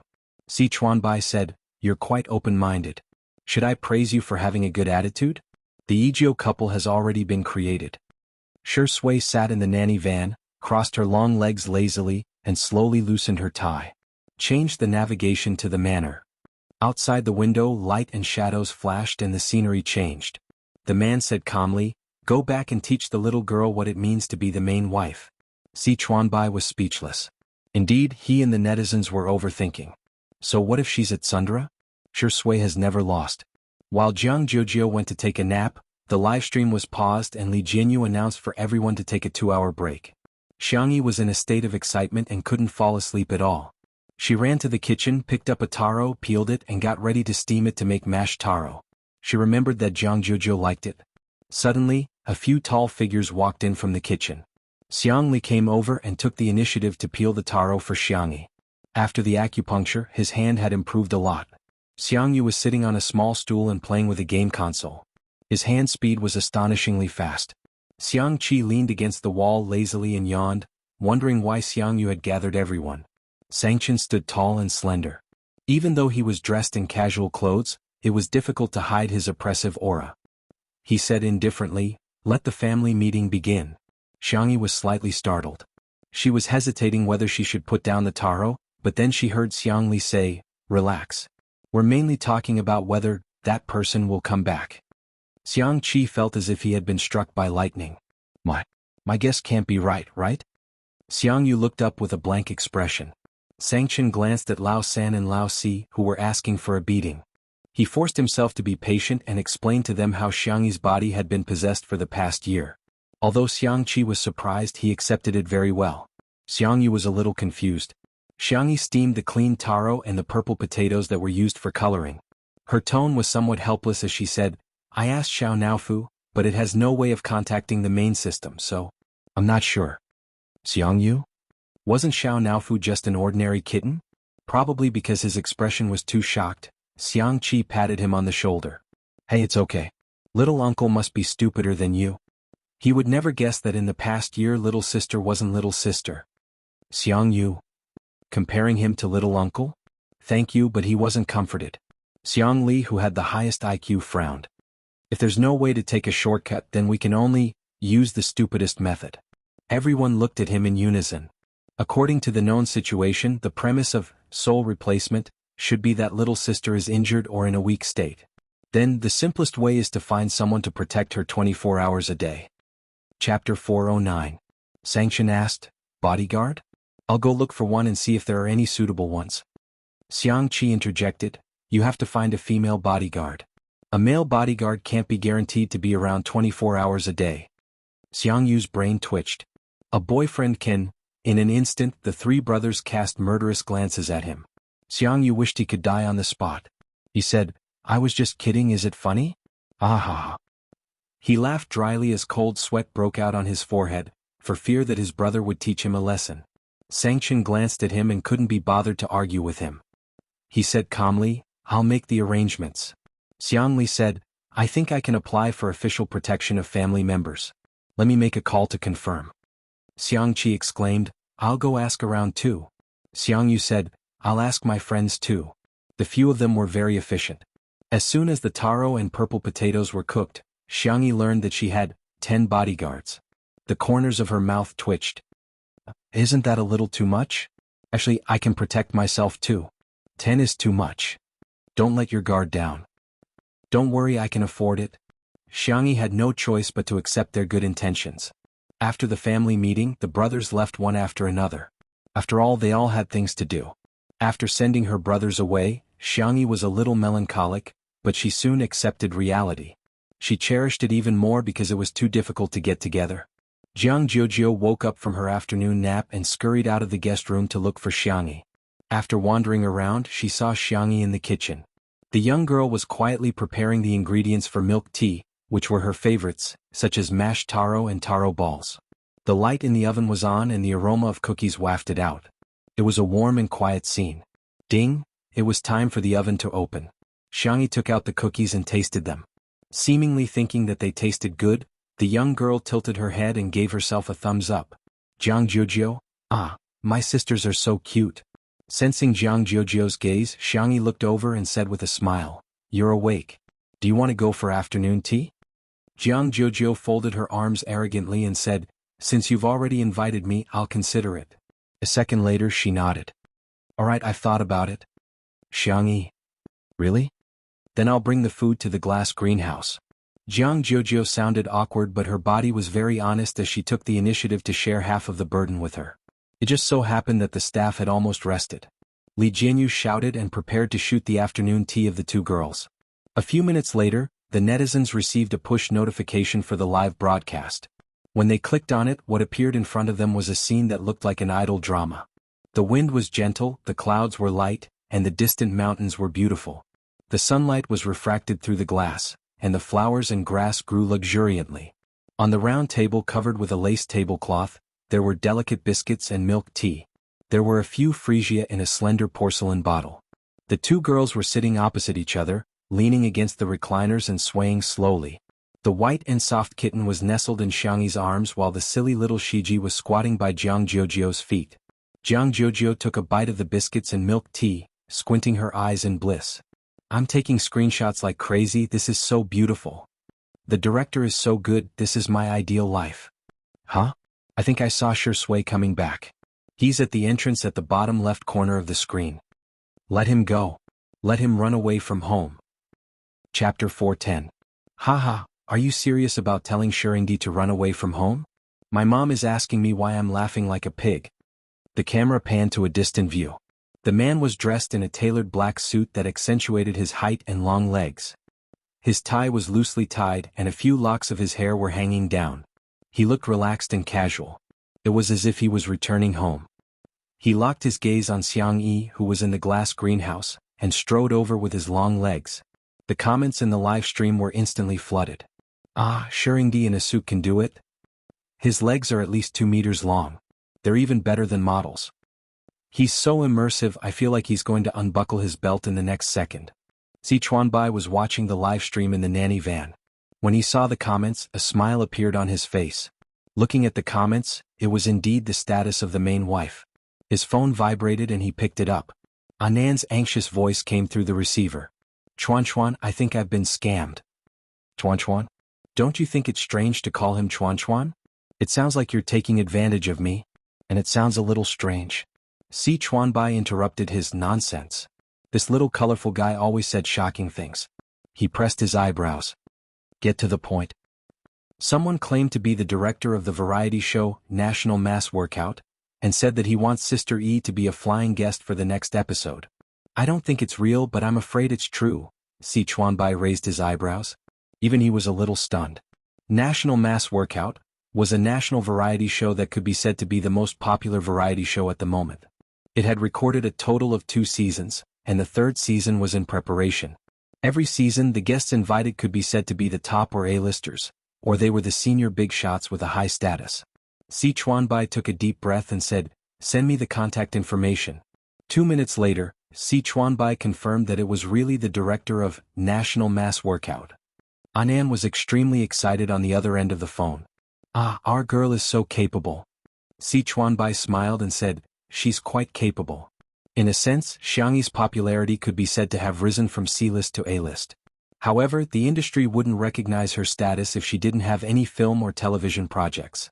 But if the resources could keep up, if he became part of Miss Xiangyi's family, he would be able to become an S-lister for free. A glass greenhouse. Shui greeted Jianghu politely. As soon as the suave, gentle and handsome man appeared, Jianghu felt that her friend had changed. For example, her tone was inexplicably soft. "You're back. Have a seat." For example, his attitude was inexplicably warm. "Here biscuits, cakes and fruits." Another example was his gaze, which was inexplicably fixed. "You look good in this." Shui had intended to go back and change her clothes after greeting him, but at this moment she blinked and threw the thought of changing to the back of her mind. She sat down steadily and said, "Thank you. You're also very beautiful." Jianghu gritted her teeth and thought, "Why does it feel like an old married couple?" Cough, cough. Jianghu coughed hard a few times to get Xiangyi's attention. "You said you wanted to take a photo, help me." "Sure." The two girls met and began to study which software and filter were better. A certain best actor quietly raised his hand and unbuttoned the top two buttons of his shirt. Whoosh, Xiangyi subconsciously looked over, just like the attraction of the sun to sunflowers. Chapter 4:11. His black tie was loose and the top of his snow-white shirt was slightly open, revealing his clean and clear collarbone. His skin seemed to be a mixture of moonlight and snow, fair and delicate. Xiangyi seemed to have been bewitched as she couldn't look away for a while. "I think this retro filter is quite nice. It gives off the feeling of a Renaissance oil painting." Jianghu murmured, only to realize that Xiangyi was distracted. She looked in the direction of her gaze. "Damn. How can my sister be bewitched by a man?" Jianghu was puzzled. She was extremely frustrated and poked Xiangyi's arm with her finger. "We agreed that you would take photos of me?" Xiangyi seemed to have woken up from a dream. "Ahem, I'll take photos for you then. Stand over there, the light is better." Jianghu happily went to take photos and even raised her eyebrows at Shui provocatively. "Men are bullshit. Sisters are treasures." In the live stream, the netizens were delighted to see this scene. "Jealous Sui, disdainful Jojo? Shui is a man, but his collarbone is even more pronounced than mine. Oh my god, I love men who are relaxed, lazy and abstinent. Shui, undo a few more buttons. I don't lack this bit of traffic." Xiangyi patiently took photos of Jianghu. After taking dozens of photos, the two of them huddled together to discuss which one looked better. Thanks to her narcissistic third brother, Xiangyi's photography skills and aesthetic sense were both on point. Jianghu looked like a noble girl from the Middle Ages. A professional photographer had once taken photos of Jianghu and the composition and angle of the photos were impeccable. However, Jianghu felt that Xiangyi's photos were thousands of times better than those taken by a professional photographer.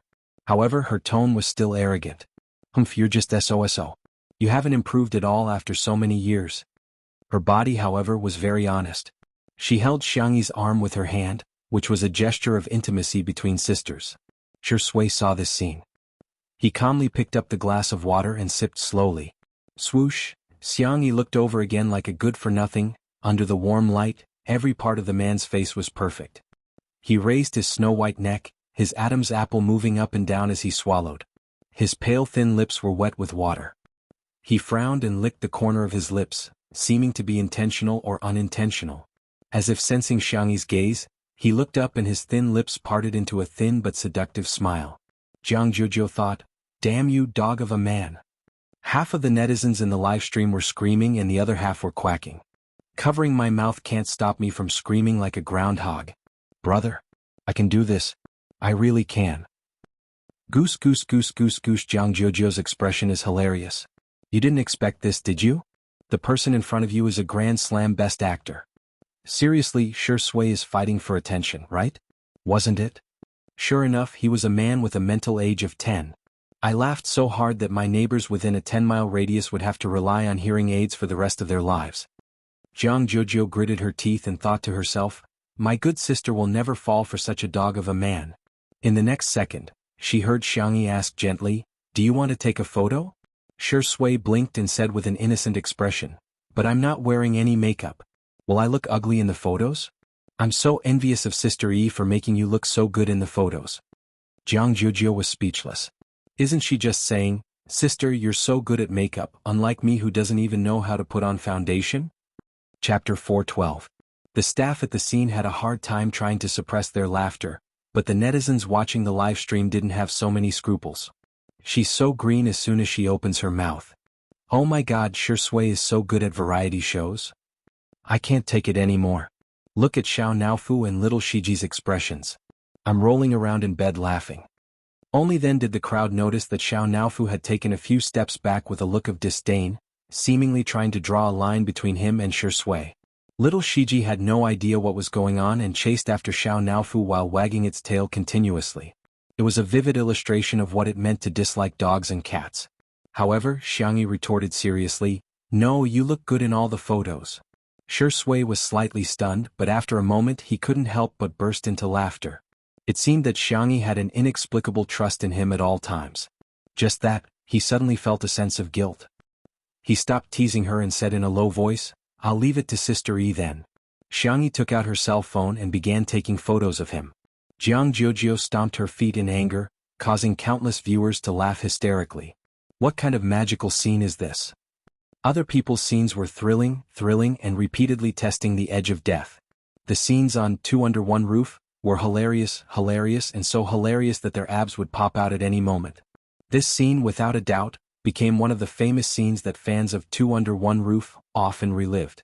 Xiangyi took dozens of photos of Shui with an impartial attitude. "I'll send them to you later." The young girl remembered what Anan said last time. Shui's Weibo account was full of weeds all year round and she couldn't be bothered to open it for business. Hence she asked, "Do you want to post a 9-grid Weibo post? There should be a lot of people looking forward to it." Shui nodded and said, "Sure." All of a sudden the countless Shui sisters in front of the screen fell silent. Most of them didn't have a good impression of Xiangyi at first.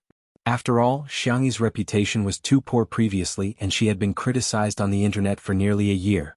Hence, everyone would be affected and prejudiced against her. But, after Shui joined Two Under One Roof, he really changed.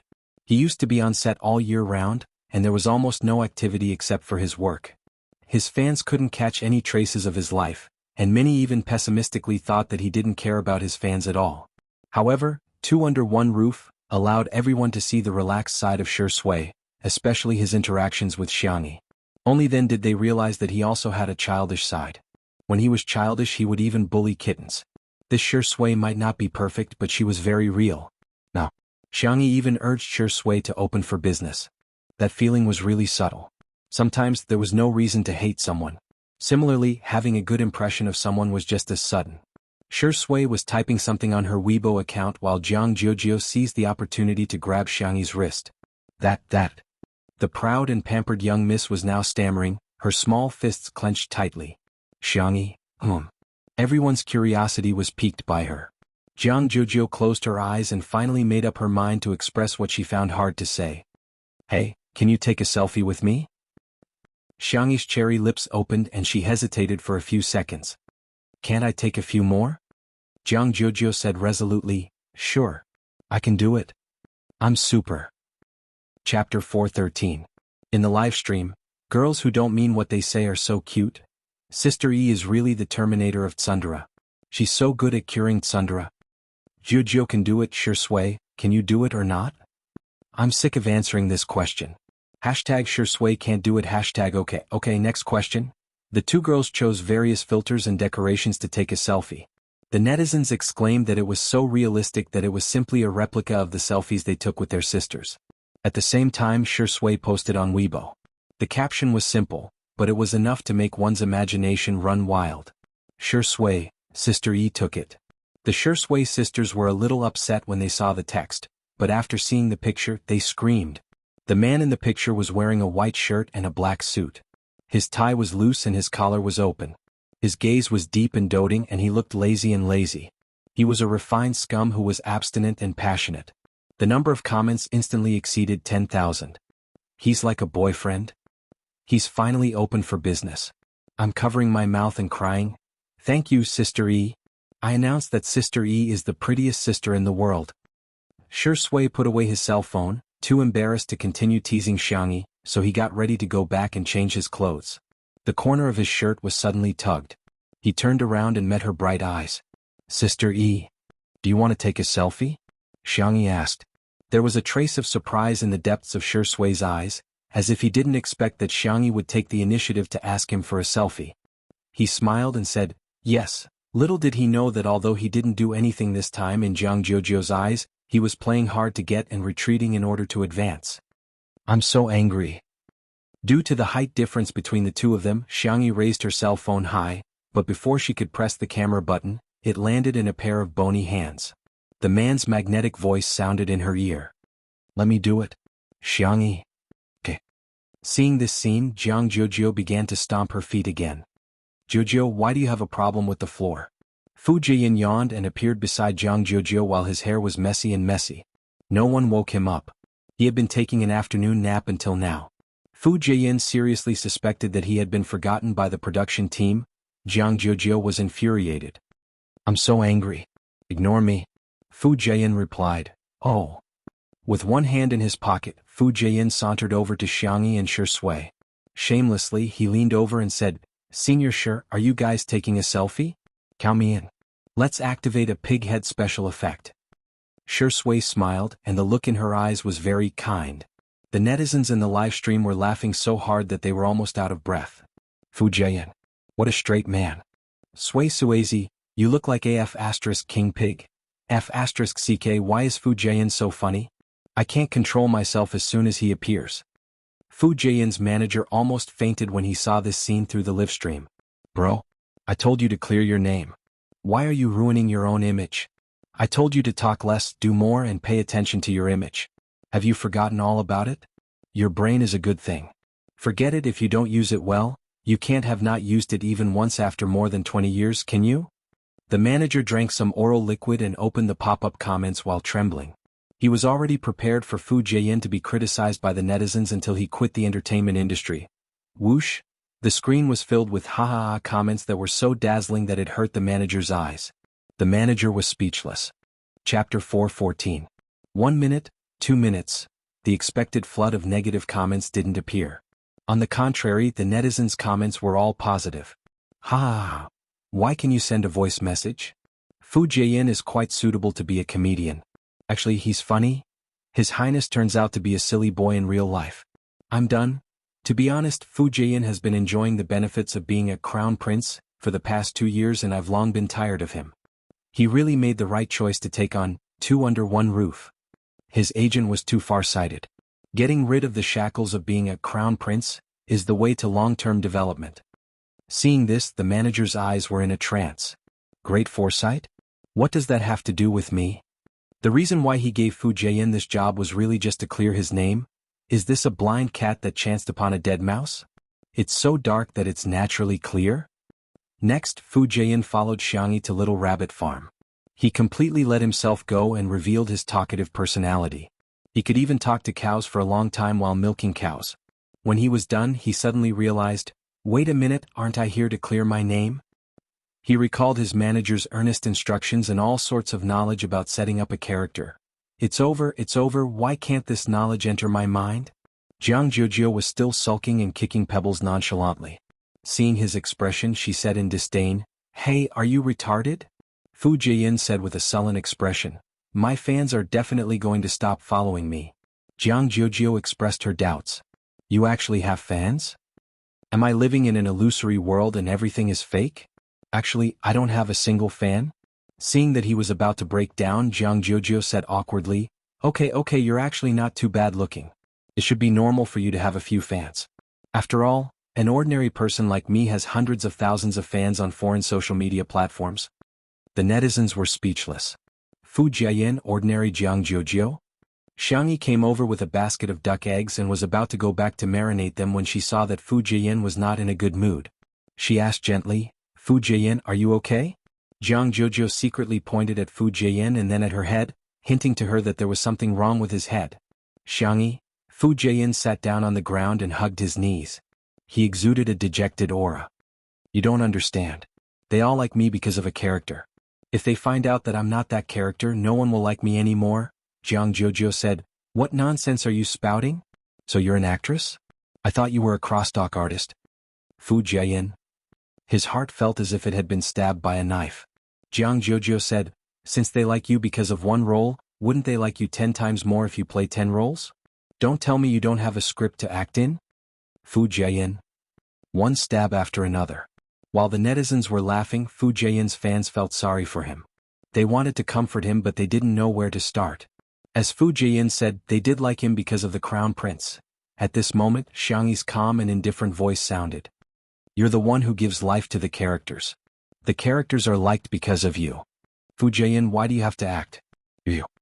Chapter 4:15. Bang. Bang bang. Every word she said was like a drum that struck Fu Jian's heart hard. The girl's eyes were clear and her tone was firm. Every word she said gave him a strong conviction. You are you, you are you. Fu Jian fell into deep thought. In front of the screen, Fu Jian's fans also came back to their senses. Yeah. The character design of the Crown Prince wasn't very likable. It was Fu Jian's acting that shaped the soul of the Crown Prince. They cried for him, rejoiced for him, got angry for him, and felt aggrieved for him. It has always been the actor who brings the character to life. Xiangyi said seriously, you're the Crown Prince, but you're also the actor Fu Jian. The fans? Ah, she's so eloquent.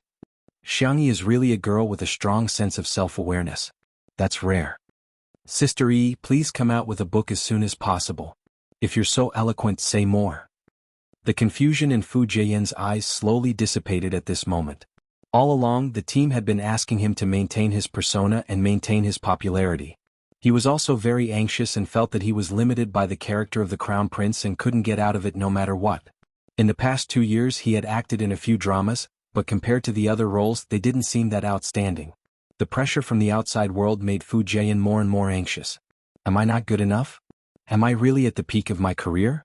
Am I only able to keep that one classic role for the rest of my life? At the most extreme moment he even developed feelings of self-loathing. Fu Jian even agreed with what others said, that he was lucky and that the role made him who he was. However, Xiangyi's words made him sober up. Fu Jian was so touched that tears welled up in his eyes. Sister E, you're so nice. You're my life mentor and guiding light. He wanted to hold Xiangyi's hand, but Jiang Jiujio smacked it away mercilessly. Pushed, don't try to take advantage of E. Fu Jian sniffled and asked sincerely, Sister E, do you have anything else to say to me? What Xiangyi said must be true and wise. He was going to write everything down in a small notebook. The next second, Xiangyi asked calmly, when you leave, do you want to take a jar of salted duck eggs with you? Fu Jian, ?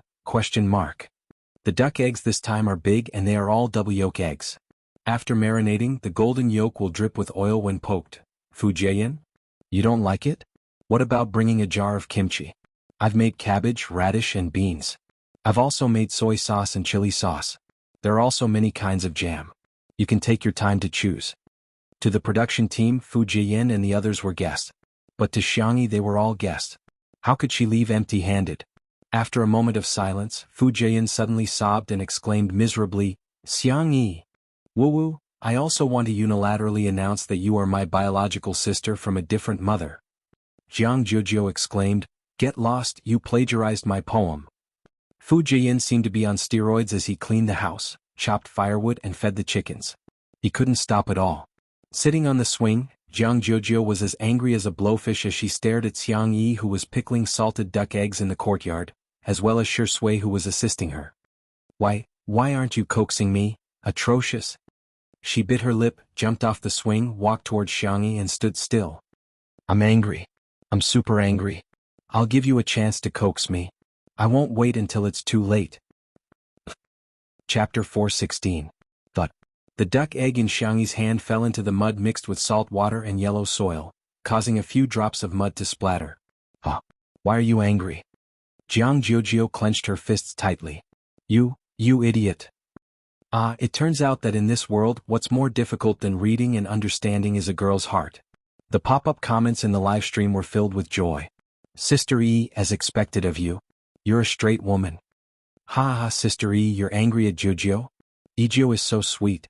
I'm going to eat it. All of a sudden, the man's low laughter fell into her ears. He said in a gentle and teasing tone, isn't our Sister E very good at coaxing people? Xiangyi seemed to be in a dilemma. She only knew how to give out candy but her hands were so dirty. How could she take it? Looking at Shi Sui's clean hands, she suddenly had an idea and nudged Shi Sui with her elbow. Help me get the things in my left pocket. Shi Sui readily took out a candy and handed it to Jiang Jiujio. Here, Miss Jiang, have a candy. Not only was Jiang Jiujio not comforted, she was so infuriated that she wanted to vomit blood. Seeing that Jiang Jiujio was about to fly into a rage, Xiangyi successfully appeased her. I have a gift for you. Jiang Jojo thought, oh. After marinating the salted duck egg, Xiangyi washed her hands and then took out a small box with a plain packaging. Feeling a little embarrassed, she said, sorry, your birthday has already passed, can this be a gift to make up for it? Jiang Jojo raised her chin arrogantly and said, it depends on my mood. She opened the box and a beautiful necklace came into view. The chain was slender and exquisite, and the red drop-shaped pendant was gorgeous and dazzling. The pop-up comments in the live stream sneered at the necklace. Doesn't the vase fairy claim to be fair, rich, and beautiful? She's giving a crystal as a gift? It's beautiful, but the crystal is too cheap. Everyone knows that crystals are worthless. Jiang Jojo treats her like a good sister, but what about her? She's fooling her like a fool. As soon as the haters started criticizing, they heard Jiang Jojo's surprised voice. Pigeon's blood ruby? Did you dig it out from your mine? Xiangyi nodded. Yes, this is the one with the best transparency, color, and cutting quality. In an instant, someone came out in the bullet screen to explain frowny face Pigeon's blood ruby is an extremely pure ruby with a hint of indistinct blue. Its global production isn't high. Every one of them is worth a fortune. There were also people who began to recognize each other from afar. Gem mine? Sister E, I'm your long-lost sister. I'm really rich, I'm kneeling. Mommy, do you think my kneeling posture is standard? The trolls? This F*King shiny thing wasn't a crystal, but a pigeon's blood ruby? Do you like it? Xiangyi asked cautiously. Jiang Jojo looked up at the sky with fireworks in her heart. However, she said arrogantly, it's all right, it's passable. After waiting for a few seconds, Jiang Jojo saw that Xiangyi was still not moving. She puffed up her cheeks and said, help me put it on. I can't reach it.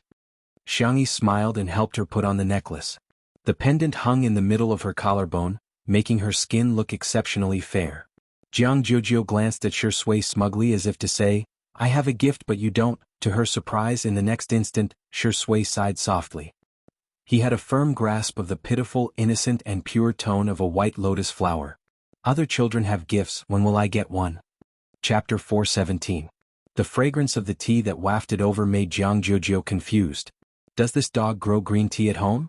Why would Sister E like such a dog? I can't figure it out, I really can't figure it out. Xiangyi blinked and remembered that there was a ruby in the jewelry cabinet. Although it was not as high quality as the one she gave Jiang Jojo, it was much better than the one she gave Jiang Jojo. It was the size of a baby's fist and it was glowing. I'll give it to him secretly at night, lest others misunderstand and affect Shui's reputation. In the blink of an eye, it was dinner time. There was porridge, side dishes, omelets, and salted duck eggs from Little Rabbit Farm. Fu Jian said, that's good, that's good. I'll be able to satisfy my appetite without getting fat. He was a male artist who had to maintain his figure, and the sumptuous lunch he had at noon was too much for him to take. I should be able to bear with it at night, right? Fu Jian picked up an omelette and started chewing. The ingredients for the omelette were the eggs laid by Xiangyi's chickens, which Fu Jian had collected. He then mixed them with flour and a few vegetables to form a thin omelette. He also added some pepper to make it taste better. The pale yellow omelette was still warm and it was decorated with chopped vegetables. It was so thin that it was almost transparent. The original omelette was rich in aroma and it could also be rolled in chili oil according to one's taste. The fresh and spicy taste would fill one's taste buds. Fu Jian's pupils dilated in disbelief. What kind of immortal is Sister E? How can she make an omelette taste so good? Hence, Fu Jian, who had been saying that there was no possibility of him gaining weight, ate a biscuit in a few bites. Within a short period of time he had devoured 8 biscuits like a whirlwind. Xiangyi was dumbfounded. Is a male artist's appetite that big? In comparison, Shui ate too little. Is she deliberately eating less for the sake of being on camera? In Xiangyi's mind, she imagined the pitiful Shui going to work even though she was hungry. The expression on her fair and clean face became more and more solemn. She went into the kitchen and deftly spread out the pancakes. She picked up 2 pancakes for Shui. Shui was puzzled.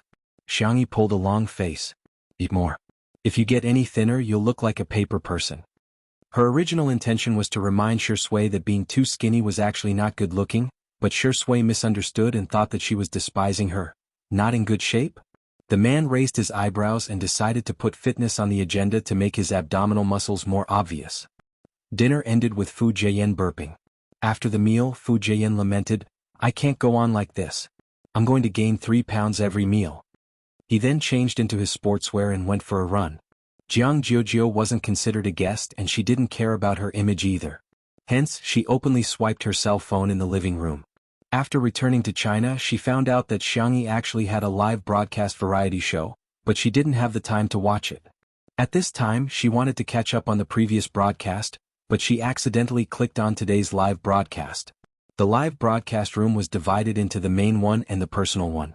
Without any hesitation, Jianghu chose Xiangyi's personal live broadcast room. The pop-up comments were automatically turned on and most of them were praising her. Jianghu, why are these people so good at bragging? Some viewers discovered that Jianghu was watching the live broadcast and the comments were flooding in quickly. Miss, is the violin difficult to learn? Do you know that you're very ill-mannered? So what if you're rich? I'm curious why you're friends with Xiangyi. What's so good about her? I don't get it. Chapter 4:18. Don't you think Xiangyi is too pretentious? It must be tiring to get along with such a person. The comments were all over the screen making her dizzy. Jianghu skipped over all the comments that were criticizing her and accurately captured the comments that were defaming Xiangyi. Are these people full of themselves? Yi is so cute, why is she being defamed? Jianghu exclaimed angrily, you guys are heartless. What right do you have to criticize Yi? When the haters realized that Jianghu had really seen the comments, they became even more vicious. I still like girls like Jianghu who are genuine. Xiangyi is too pretentious. Isn't she tired of pretending to be perfect every day? Miss, blink when you're threatened. You weren't like this when you first arrived. Why are you defending Xiangyi now? At the end of the day, the Vase Fairy is just a variety show star. Besides, apart from Two Under One Roof, she doesn't have any other decent variety show resources, let alone a representative work. Although I admit that Xiangyi is a little popular now, it's just a castle in the air. Without any works, her popularity is like a plate of sand that can be blown away by the wind. How can Two Under One Roof continue to be live-streamed? When this variety show ends, she'll definitely be ruined. Jianghu looked at the comments in disbelief. Has he always been criticized like this? Why is there so much malice between people on the internet? She belatedly realized that there was something wrong with Qin Wanyan's words. In the past year, she rarely contacted Xiangyi and only met her for a short while at the Xiang family's old residence. At that time, Qin Wanyan was also present and pestered her to add her contact number. Later on, Qin Wanyan would send her messages from time to time, asking about her well-being and showing her concern. Those words gave Jianghu, who was far away in a foreign country, a warm comfort. Hence, she once regarded Qin Wanyan as a friend. After returning to China, Qin Wanyan had asked her out for a meal. During the meal, Qin Wanyan mentioned that Xiangyi's personality had changed drastically. Xiangyi was cold-blooded and heartless to her friends. She was in love and only had men in her eyes. She didn't even treat her sisters as friends. She even complained that she had accidentally offended Xiangyi, and Xiangyi wanted to kill her. Now her company was gone, her career was ruined, her fans had left her, and her acting career was coming to an end. Hence, Qin Wanyan wanted Jianghu to plead on her behalf and ask Xiangyi to let her off. Jianghu naturally wouldn't believe her completely, but she was more or less affected. When she first arrived, her attitude towards Xiangyi wasn't very good. Jianghu felt extremely guilty when she thought about how she had caused Xiangyi to be scolded because of her attitude. Just then his phone vibrated. It was a message from Qin Wanyan. First, it was a weather forecast that reminded her that the temperature would drop tomorrow. She then said, I'm so envious. Xiangyi treats you like a good sister, unlike me. I don't know how I offended her. That's why I ended up in this state. Jianghu squinted and thought about how Shui looked in the afternoon. She gritted her teeth and typed rapidly. She replied, Xiangyi won't bully others. You said that she bullied you? She must have. You deserve it. Qin Wanyan, who was on the other end of the screen, was speechless. Jianghu raised her little face and said fiercely to the camera, Xiangyi is not like what you guys are saying. She's the best and most gentle girl in the world. If you guys keep spouting nonsense, I'll make you bald. Chapter 4:19. Jiangyi said in a menacing tone. There were no cameramen in the living room at this moment and there were only fixed camera positions. In the director's room, Li Jinyu and the others were eating omelets and side dishes when they heard Jianghu's words. Everyone, huh? She's a little cute.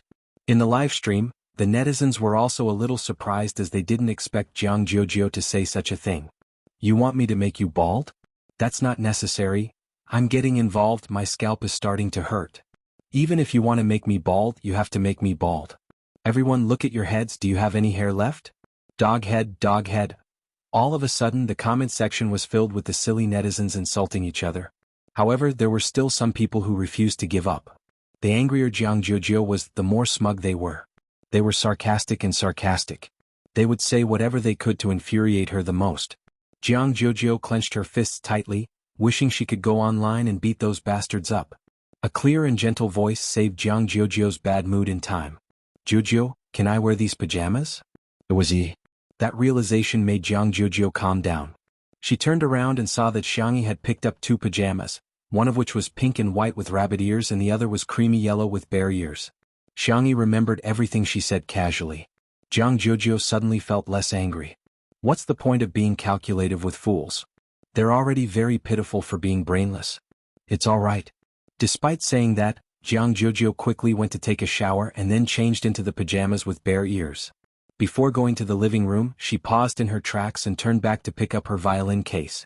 Beside the bookshelf, Xiangyi was flipping through a book on archery. When she saw Jianghu coming out with a violin, she smiled and asked, "What song do you want to play?" Jianghu corrected her, "What song should we play?" With a serious expression she asked, "Can we play together?"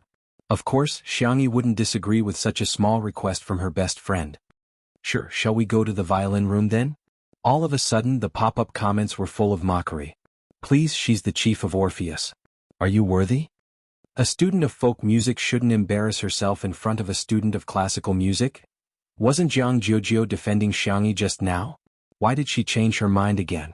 Asking Xiangyi to perform with her is like asking the clouds in the sky and the mud on the ground." There was no camera installed in the piano room, so Li Jinyu hurriedly asked the cameraman to go over. "Ruanqing, you're that assured? Aren't you afraid that Xiangyi will screw up?" Li Jinyu said casually, "I admit that I'm gambling, but I think Sister Yi will let me win." He did not believe in himself, but he believed in Ruanqing. Ruanqing raised her eyebrows. She did not say anything, but her gaze was fixed on the screen. In the piano room, the members of the Xiang family all knew 1 or 2 musical instruments. There was a wide variety of musical instruments in the zither room. In addition to the perennial Western instruments, there were also zither, flutes, and other traditional instruments. Seeing Xiangyi wandering around the traditional instruments, the spicy tutu girls were worried for her. However, they saw her skimming past the traditional instruments and finally choosing a cello. It's not a 3-string or an electric guitar, but a cello? Someone mocked. "Come on, this is a cello. How dare she choose it just because she knows how to play it?" However, the moment the girl sat down and picked up the bow, her aura seemed to have suddenly changed. Chapter 420. She lowered her eyes, and her long eyelashes cast a faint shadow on her fair face. Her hand that was holding the bow was slender and soft. Her knuckles were slightly protruding, and her pale blue veins were clearly visible. She was low-key, not ostentatious but elegant and calm. Even though she was wearing cute bunny ears pajamas, she looked like she was holding a cello recital in a gorgeous gown. It had been a long time since she touched the cello. Xiangyi first tried to play it and then tuned it unhurriedly. Someone retorted, "Is there something wrong with you? What are you delaying for? If you know how to play it, just admit it. What's the point of pretending?" At this moment, a golden pop-up comment appeared in front of everyone's eyes. The golden pop-up comment was a privilege given to the Hall of Fame streamers by the Xingqian app. Generally, those who could enter the Hall of Fame were all famous streamers on the Xingqian app. The person who posted the comment was Little Nocturne, a streamer with 1 million fans in the music section. Little Nocturne. She didn't use any tuner or software to help her, nor did she ask Jianghu to play a standard note for her. If she's not pretending, she must have an absolute sense of sound, right? The golden pop-up comment appeared on the screen for 15 seconds before disappearing, enough for countless netizens to see it clearly. Wow. She's a living Nocturne. Nocturne, when are you going to live stream? I want to hear you play the piano. Reflect on how long you haven't live streamed. Why are you watching someone else's live stream? Absolute sense of sound? Sounds impressive. Does the vase fairy actually have such a thing? Little Nocturne, who was in front of the screen, was also a little uncertain. Absolute sense of sound referred to the ability to distinguish the specific pitch of a sound without any reference pitch. This included the sound of rain, thunder, and even the sound of a door opening in nature. In the ears of people with absolute sense of sound, these sounds were like the melodies in a staff. There was no need for deliberate practice. They were born with it. It was not an exaggeration to say that it was a one-in-a-million talent. Even the Orpheus Orchestra that Jianghu was in, which had gathered the top young performers from all over the world. Not everyone had an absolute sense of sound. However, when Xiangyi finished tuning, Little Nocturne's eyes lit up in front of the screen. She really had it. There was no lack of people who knew music in the livestream. I'm going to kneel down to Sister E. This tone is even more accurate than mine with a tuner. Other things aside, this talent alone is enough to beat all the keyboard warriors here. Go to sleep with your bathwater, okay? No wonder the Sanxian and electric guitar are so awesome. Ooh, Xiangyi, how is this a gift from the heavens? It's like the heavens are chasing after us to feed us. Xiangyi gestured to Jianghu to indicate that she was okay. Jianghu nodded, and in the next second, the melodious sound of the violin instantly caught everyone's ears. The chief violinist of the Orpheus Orchestra definitely lived up to his name. Even those who didn't know much about music could feel that Jianghu's playing was particularly pleasant. A golden bullet screen appeared on the screen of the live broadcast room. Little Nocturne, such terrifying strength. In reality, Little Nocturne was also a student of a top music academy abroad and was surrounded by many big shots. Hence, he could recognize how strong Jianghu was. A moment later, the clear and beautiful sound of the violin was mixed with the deep and vigorous sound of the cello. It was the best accompaniment in the textbook, but it instantly made Little Nocturne's scalp turn numb. Chapter 421. It was just like in the vast sea of people. Some people were born with a spotlight that was dazzling and eye-catching. At this moment, the sound of the cello gave off that feeling. It was clearly a foil, but it became an existence that couldn't be ignored. How many instruments does she know? Little Nocturne muttered. For most of the netizens watching the live stream, although they didn't have as sharp a hearing as Little Nocturne and didn't know much about the techniques of playing instruments, they all had the same feeling. This ensemble is so nice. Unfortunately, I'm uncultured. I can go anywhere with the word F***ck. Ah, Xiangyi can even play the cello. Excellent. Yes, it's nice. For the professionals, it was even more shocking. The song that Jianghu played was called Prelude to Spring. The rhythm was cheerful and it was full of the vigorous vibe of early spring. Correspondingly, it was also extremely difficult and had high requirements for the performer's skills. They weren't surprised that Jianghu could reach such a level. However, Xiangyi, she was a student of traditional folk music, but she actually played the cello so well too? Many people had complicated feelings. They originally thought that Xiangyi was only good at folk music, but they didn't expect her to be equally good at Western instruments. This was simply a heavenly performance at the level of cheating. Besides, she actually went to the entertainment industry instead of using her impressive talent and abilities. What's she up to? How can the professional music students endure that? The song gradually reached the climax, and at this moment Jianghu suddenly showed off a relaxed series of bowing moves that were ingenious and full of vitality. Immediately afterwards, she didn't play according to the original melody and instead improvised. Xiangyi looked up and met her gaze calmly in the air. Without saying anything, she changed the finger movements of her left hand while her right hand danced along with Jianghu's melody. There were almost no pauses and she perfectly matched Jianghu's improvisation. Little Nocturne, : The golden pop-up comments appeared again with a series of exclamation marks, which was enough to show Little Nocturne's excitement. He immediately jumped up from the sofa and turned on the livestream device that was fixed to the tripod. While listening to Xiangyi and Jianghu's improvisation, his slender and fair fingers landed on the black and white keys. The impromptu performance of the two became a trio. Little Nocturne's fans received the notification and clicked on it with great interest. But they were immediately stunned. In the past, Little Nocturne would try his best not to show his face in the live stream, or he would use the special effects of the live streaming software to cover his face with a cartoon avatar. But today, for some reason, his face was shown. In the camera was a boy with a thin figure and snow-white skin. The side of his face was delicate and smooth, like a handsome young man who had walked out of a manga. The most eye-catching part was his hands.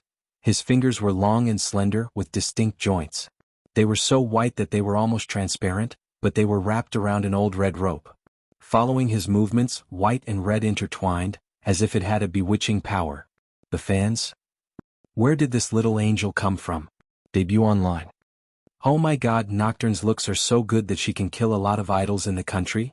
Her hands, her face, her piano skills. *CK. Why does such a beautiful young man have nothing to do with me? After a wave of flattery from the fans, they realized that the serenade seemed to be an accompaniment for someone. Chapter 422. Most of the fans of Little Nocturne were music lovers, so they could easily distinguish the different sounds of the three instruments: piano, violin, and cello. When put together, they were like a small symphony orchestra. The violin's improvisation was spontaneous and natural. The cello's coordination was just right. The piano's addition enriched the timbre and pushed the climax of the ensemble to the peak like the icing on the cake. In the piano room, Jianghu closed her eyes and immersed herself in the performance. Soon, she ended the improvisation and skillfully transitioned to the last movement of Prelude to Spring. The light and nimble music was infused with the beautiful aura of spring, and it slowly and gently hit the softest corner of one's heart. When the last note fell, the violin, cello, and piano ended the piece neatly. It was as if someone had pressed the mute button. Everything was silent. The pop-up comments seemed to have been cleared too. However, a few seconds later, the screen was flooded with comments. Did Nuwa make up the numbers? Oh my god. Did you really not rehearse? Did you just improvise? I've been learning the zither for 3 years and I still can't remember the score even when I play a new piece from time to time. Are these two girls human notation machines? The long-awaited ensemble could be said to be hearty. Jianghu panted slightly and looked at Xiangyi. Xiangyi was also staring at her and applauding with smiling eyes. You're so impressive. Jianghu suddenly felt a lump in her throat. As a talented child, she had already taken a shortcut compared to ordinary people when it came to learning the zither. However, even geniuses had to work hard to defeat other geniuses. After learning the zither for more than 10 years, it was normal for her fingers to develop calluses and blood blisters.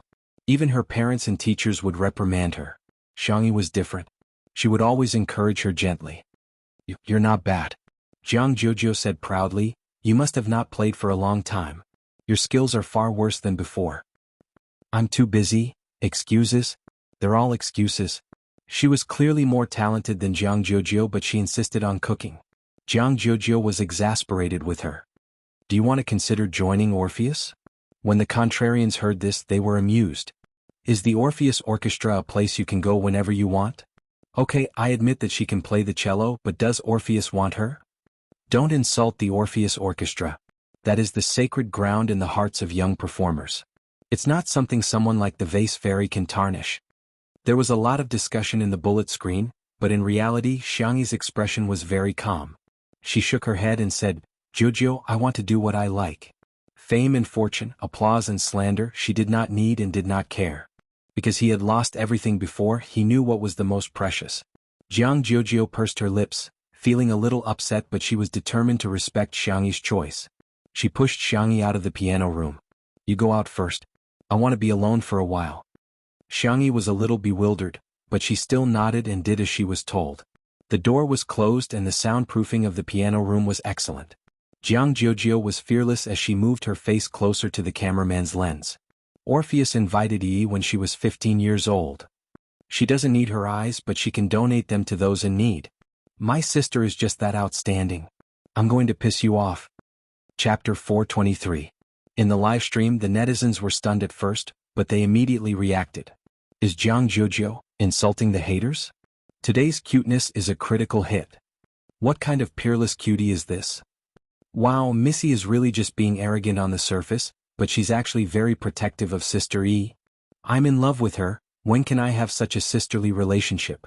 Our 8-person dormitory is going to debut in a palace drama. The amount of information in Jianghu's words also shocked the netizens. She was invited by the Orpheus Orchestra at the age of 15? Doesn't that mean that Xiangyi is just as capable as Jianghu in music? Nuwa, when you created Sister E, you must have meticulously crafted her, given her a free cheat code, maxed out her talent, and even created a few immortal brothers for her, right? Outside the door. After Xiangyi was pushed out, she happened to see Shui, who was by the French window. Dressed in cotton sportswear, the man was reluctantly rubbing Xiao Naofu, who was unwilling to be rubbed by him. The reason was none other than the fact that there were no more material. Li Jinyu was now beginning to despise Shui. Without Sister E around, he felt that he was simply too boring. He was either reading a script or a book, which was often mistaken for still images. In desperation, the production team had no choice but to bring Xiao Naofu and little Shiji over so that the audience could at least enjoy the cat. Xiao Naofu and Shi Sui could be said to be disgusted with each other. Shi Sui rubbed Xiao Naofu casually, obviously distracted. Xiao Naofu stuck its buttocks out at him and used its body movements to express its disdain for him. Little Shiji, on the other hand, was docile and obediently nestled beside Shi Sui's feet, dozing off in a daze. Hearing the familiar footsteps, Xiao Naofu broke free from Shi Sui mercilessly and scurried towards Xiangyi. Xiangyi squatted down and caught it.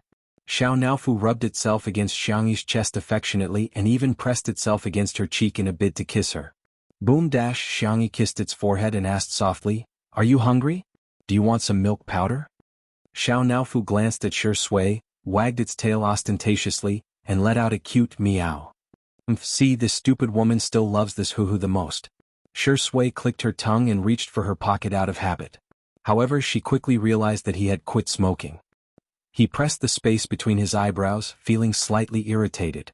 Suddenly, a transparent and exquisite candy jar appeared in front of him. It was filled with lollipops. Here, fruit-flavored. The girl had a good voice. It was warm and soft but not overly sweet. Shi Sui thanked her and watched as she proceeded to make some goat milk powder for Xiao Naofu and little Shiji. Hugging the candy jar, he smiled happily and seductively. He raised his eyebrows at Xiao Naofu and lazily provoked, "Kitty, what should I do? I have candy but you don't." Xiao Naofu let out a ferocious roar. Meow. In the live stream, this is the kind of couple that men should love. He's really giving out candy? Untimely sweetness is crying. That last syllable of yo is really asking for a beating. Ha. In the director's office, Li Jinyu stared at Shi Sui in disdain with a look of disdain. Look, if Sister E doesn't show up, it's just a still screen. As soon as Sister E shows up, he's a horny dog. Just when he thought that Shi Sui was horny enough, he slowly picked up the kitten and asked with a chuckle, "Do you want a kiss, kitty?" Xiao Naofu shuddered with horror in its eyes. "Damn it, don't come over, aw, stupid woman, come and save me." Chapter 424. It tried its best to push Shi Sui away with its furry paws, its resistance written all over its body. However, Shi Sui deliberately misinterpreted its meaning. "You want a kiss? Iske, you're so clingy," Xiao Naofu barked angrily. Woof woof woof. A certain best actor, who had easily angered the kitten into barking, blinked his long eyelashes and teased, "You don't want it? You're such a hypocritical kitten. Do you want a kiss on the face or?" He deliberately tapped Xiao Naofu's mouth with his slender and fair finger. Xiao Naofu trembled even more violently, and its fur stood on end. Would I be embarrassed to bully Sister E? Would I bully a kitten? Of course, I wouldn't. The man's pale and thin lips were perfectly curved. Perhaps because he had just drunk some water, they were moist and glossy. He leaned over and inched closer to the soft kitten bit by bit, as if he was in slow motion in a movie. I don't know who to be envious of.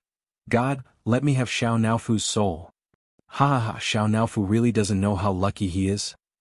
Wait, didn't Sister E kiss Xiao Naofu just now? If Shi Sui kisses it, wouldn't that be equivalent to indirectly kissing Sister E? Damn. Damn. Xiao Naofu was about to be kissed by him. Woof. Little Shiji bit Shi Sui's pants fiercely and hostilely. Shi Sui paused and glanced at the little Shiba Inu on the floor. Little Shiji was instinctively a little afraid of him, but its courage was commendable. Woof woof woof. Shi Sui seemed to be deep in thought and let go of Xiao Naofu with a smirk. Xiao Naofu scurried away so quickly that it left after images. It nestled at the kitchen door and stared in Shi Sui's direction vigilantly. Little Shiji chased after it and lay down beside Xiao Naofu, licking its fur to appease it. At this moment, Xiangyi came out with 2 bowls of goat milk powder and asked in bewilderment, "Why are you guys here?" Xiao Naofu looked up aggrievedly and complained with its chubby face.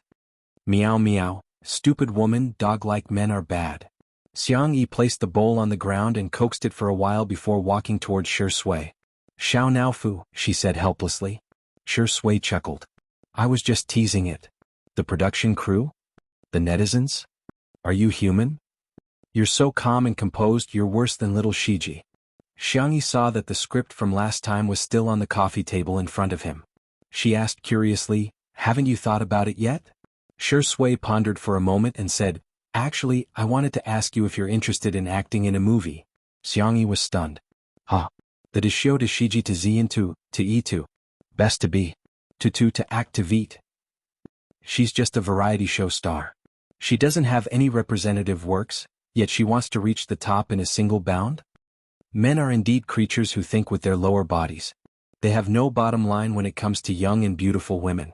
Hey, that's not how resources should be given. Xiangyi's acting skills in the TV series previously shocked me so much that I still have lingering fears. Don't worry, you can take your time to think about it. At most, he wouldn't take on the role. It was inevitable that there would be regrets in life. Shui was quite open-minded about such matters. Recalling Si Chuanbai's call just now, he said, "By the way, Brother Si wants me to tell you that you have to film a variety show in the next 2 days." Coincidentally, the official Weibo account of National Mass Workout happened to announce the news almost at the same time as Shui. Chapter 425. Quanmin Lai Sports v. Xiangyi v. Sister E, nice to meet you. It was a simple text that was much more straightforward and clear than a long speech. The comments section below the post exploded. Is Sister E a guest? What the heck? They actually invited Vase Fairy? Are you serious? Doesn't National Sports only invite A-listers or big shots? Everyone was discussing fervently. When the news spread to the live stream, it immediately caused an uproar. It's actually National Sports? Who dares to say that Xiangyi has no resources? No. This is the most popular variety show in the country with the highest viewership ratings.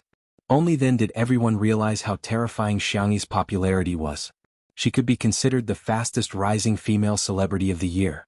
The spicy tutu fans were emboldened and quickly retaliated. Take away our Sister E, don't cue us.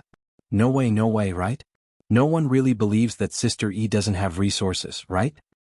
Everyone, you can look forward to Xiangyi's performance on National Sports. Our Xiangyi is awesome. No one dared to make any more comments except for a few haters who were still talking about variety shows, but no one cared anymore. Although variety shows were not a good term, the popularity brought about by variety shows was obvious to all. In a sense, variety shows attracted more fans than film and television productions. Many actors were envious of the popularity of variety shows, but they were also wary of going on variety shows. Firstly, they were afraid that their character settings would be violated. Secondly, they were afraid that after their image was solidified, the audience wouldn't be able to immerse themselves in the show. Thirdly, they had to maintain a certain level of mystery and not oversell themselves.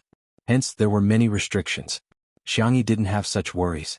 Instead, her performance was more natural, and it was easier for her to attract fans. Soon, the hashtag Xiangyi's new variety show hashtag became a hot search. At first, the program team of National Sports added fuel to the fire, but later on, it became a spontaneous discussion among netizens. Some people were looking forward to it, some were criticizing it, and some were criticizing it.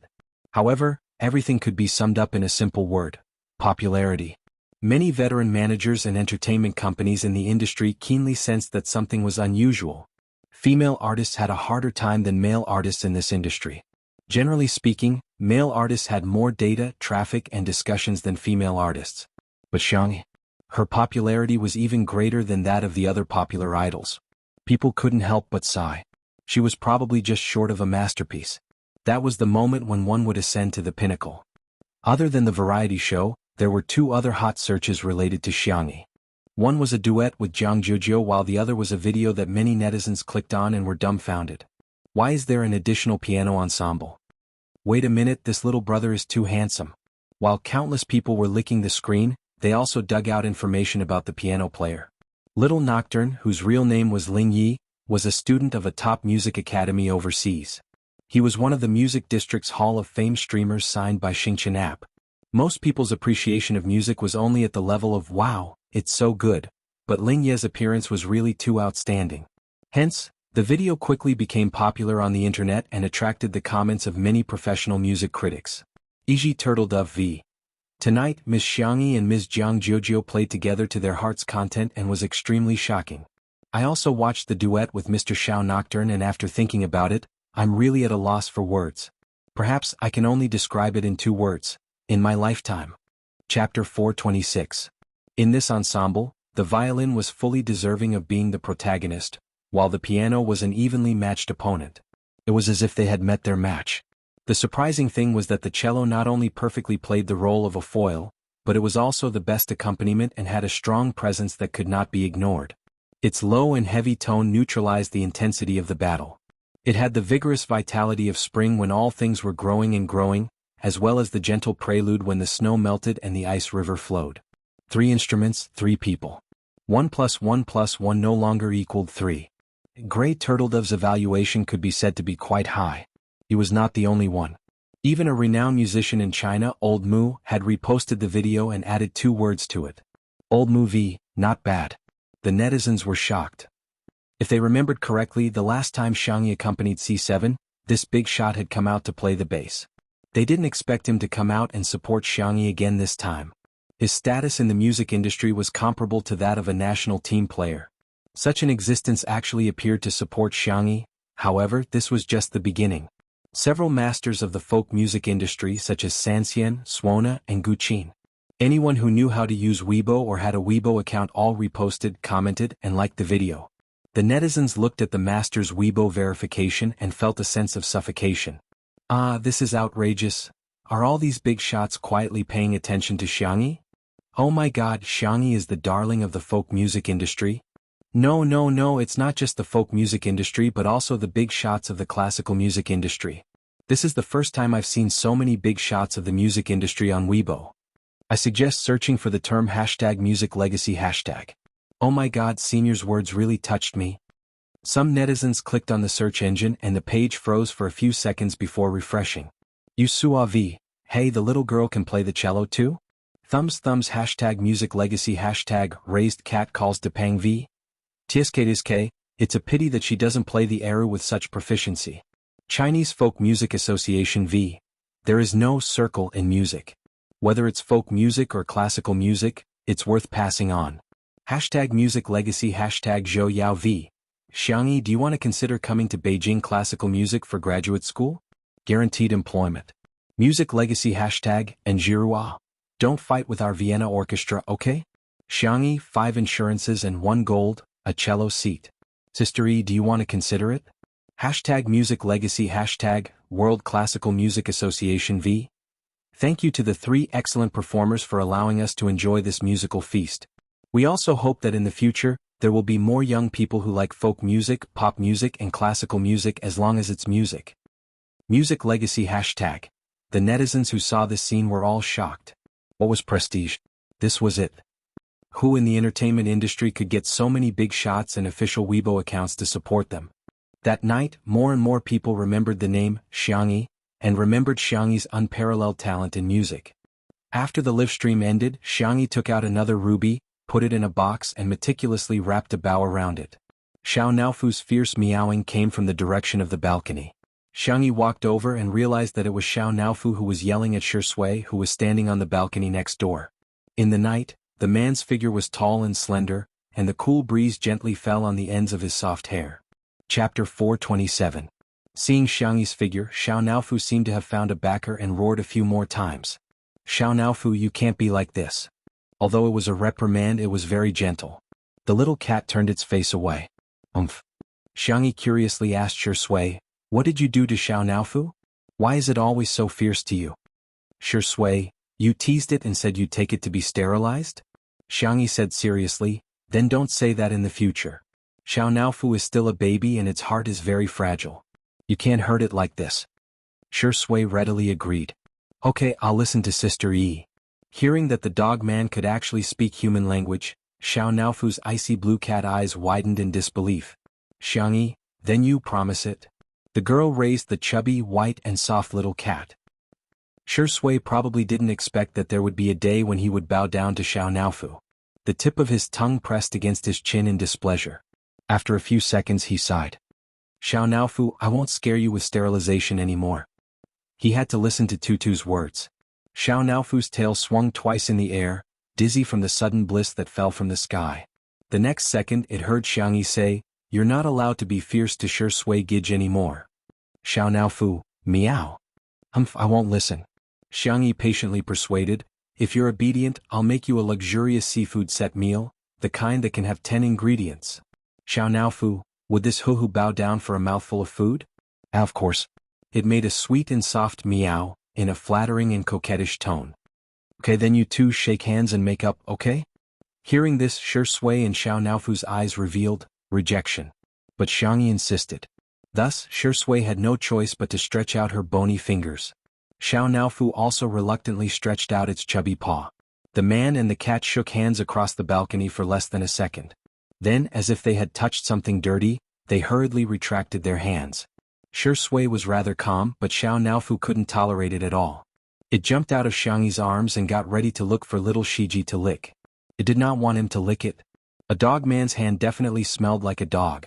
Looking at Xiao Naofu's back, Xiangyi couldn't help but laugh. It seems to have really gained weight. Its body was round, its fur was soft, and its legs were short.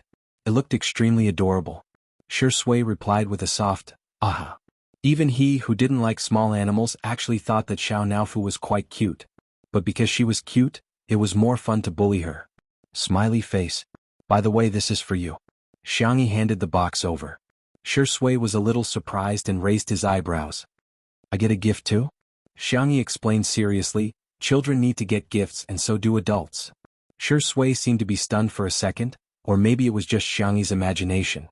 The man's peach blossom-shaped eyes were curved inward, and his eyelashes were longer than a girl's. When they drooped down, they cast a faint shadow on his cold and fair skin. Opening the box, a ruby the size of a baby's fist reflected a dazzling light. It was unbelievably beautiful. Xiangyi said, although this isn't as pure as Jiujiu's, but it's big. It's shiny too. The man's lips curled into an ambiguous smile. It is quite big. Then. For some reason Xiangyi was a little nervous. Do you like it then? Chapter 428. The night was gentle and the moon was bright and the stars were sparse. There was a faint fragrance of flowers in the air. Shui stared at her and curled his lips as if he was answering her question, but also as if he was confessing to her, I like it. Yes, I like everything that Xiangyi gives me. The clear eyes of the young girl in front of him curved up, as if they were filled with moonlight, quiet and beautiful. As long as you like it. Xiangyi smiled. I'll go in then. Wait a minute. Shui stopped her. Xiangyi turned her head and looked at him in confusion. The man took out a velvet box from his trouser pocket and said, it's sponsored by the brand. See if you like it. Xiangyi opened it. It was a very delicate bracelet with a neutral design. There were a few diamonds on the bracelet and each of them was big. As it spun, it reflected a dazzling light. Xiangyi knew a lot about jewelry because of the gem mine her aunt had given her. She asked, will the brand sponsor such an expensive piece of jewelry? Shui's expression didn't change. Xiangyi had always believed everything he said. She said, you're indeed popular. That was why the brand had sponsored such an expensive bracelet. Then is it okay for you to give it to me? Didn't the brand ask you to wear it? Xiangyi asked. No. Shui chuckled. And I think it suits you better. Xiangyi picked it up and looked at it carefully. She liked this bracelet very much, so she didn't shy away from politeness and said graciously, thank you. Do you want me to put it on for you? Xiangyi didn't think much of it and handed her hand and the bracelet to him. The man lowered his long eyelashes and carefully fastened the bracelet for her. His slightly calloused fingers inadvertently rubbed against the girl's fair wrist bone, evoking a slight itch. Xiangyi's fingertips trembled. All right. The man's deep voice pulled her back to reality. Xiangyi retracted her hand and curled up uncomfortably. Her voice was unbelievably soft. Thank you. So this is how it feels to like someone. She was deep in thought. Shui blinked and asked, in that case, good night? Xiangyi, good night. The two of them said good night to each other and Xiangyi went back to her room first. Her footsteps were light and she even skipped a few steps. Shui was still on the balcony with one hand in her pocket. She didn't find the cigarette box, but a lollipop. It was a candy from Tutu. His addiction to smoking was actually very strong. Enduring until now was almost his limit. However, the moment he saw the candy, his eyes were filled with lust. He slowly peeled off the candy wrapper and bit into it. The sweetness spread and stimulated the nervous system to secrete pleasurable dopamine. The corners of his mouth curled up slightly. He suddenly felt that quitting smoking was not that difficult. When Xiangyi returned to her room, Jianghu happened to push the door open and enter. When she saw the bracelet on her wrist, she squinted. Are you in a relationship with that dog of a man? She sounded as if she was questioning the scumbag's infidelity. Xiangyi said, no. Jianghu heaved a sigh of relief. That's good, that's good. I knew you wouldn't like him. Xiangyi hesitated for a moment, but she still chose to be honest with her friend. I think he might not like me. Jiang Jiujio was speechless.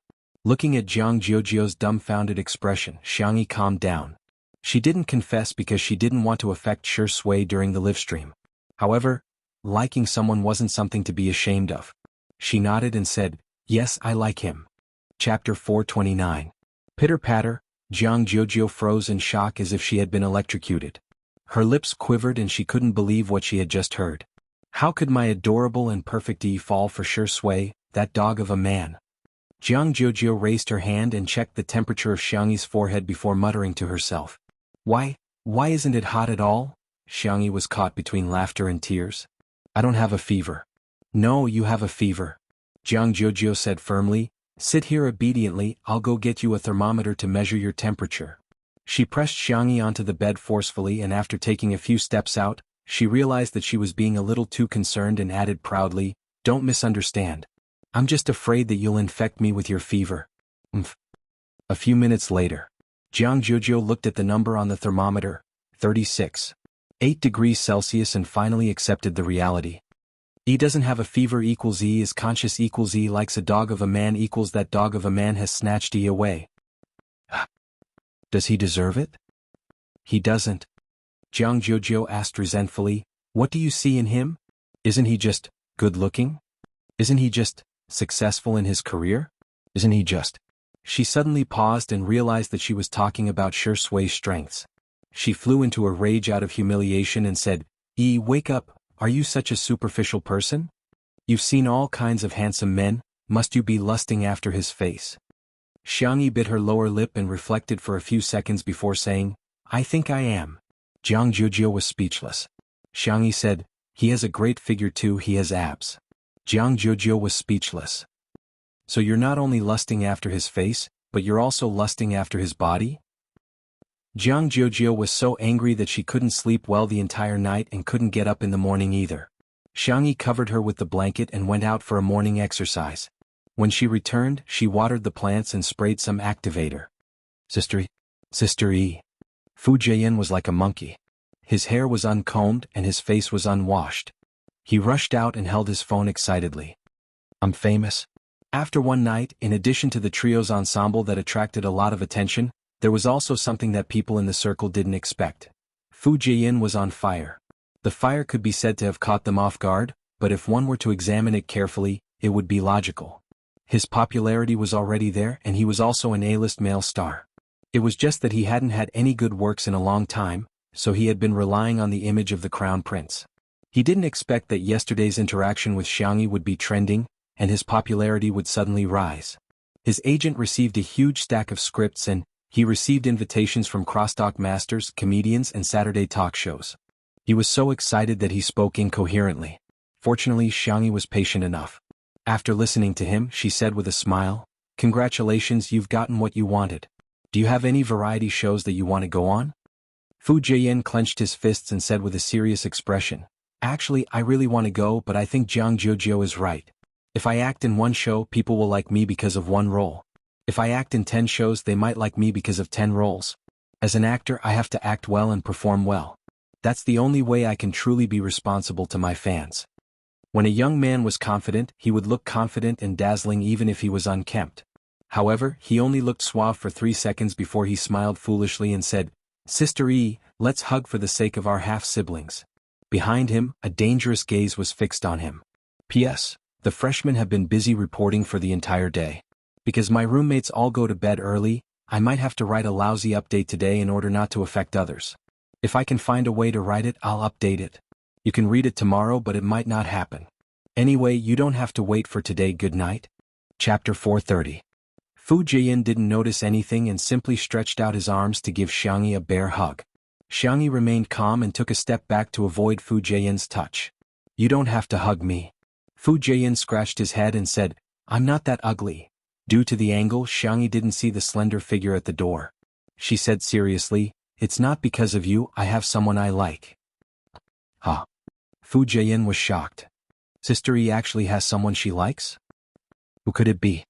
Before he came, he didn't know much about Two Under One Roof. He was usually busy with his schedule and rarely surfed the internet. He didn't even know what untimely internet was.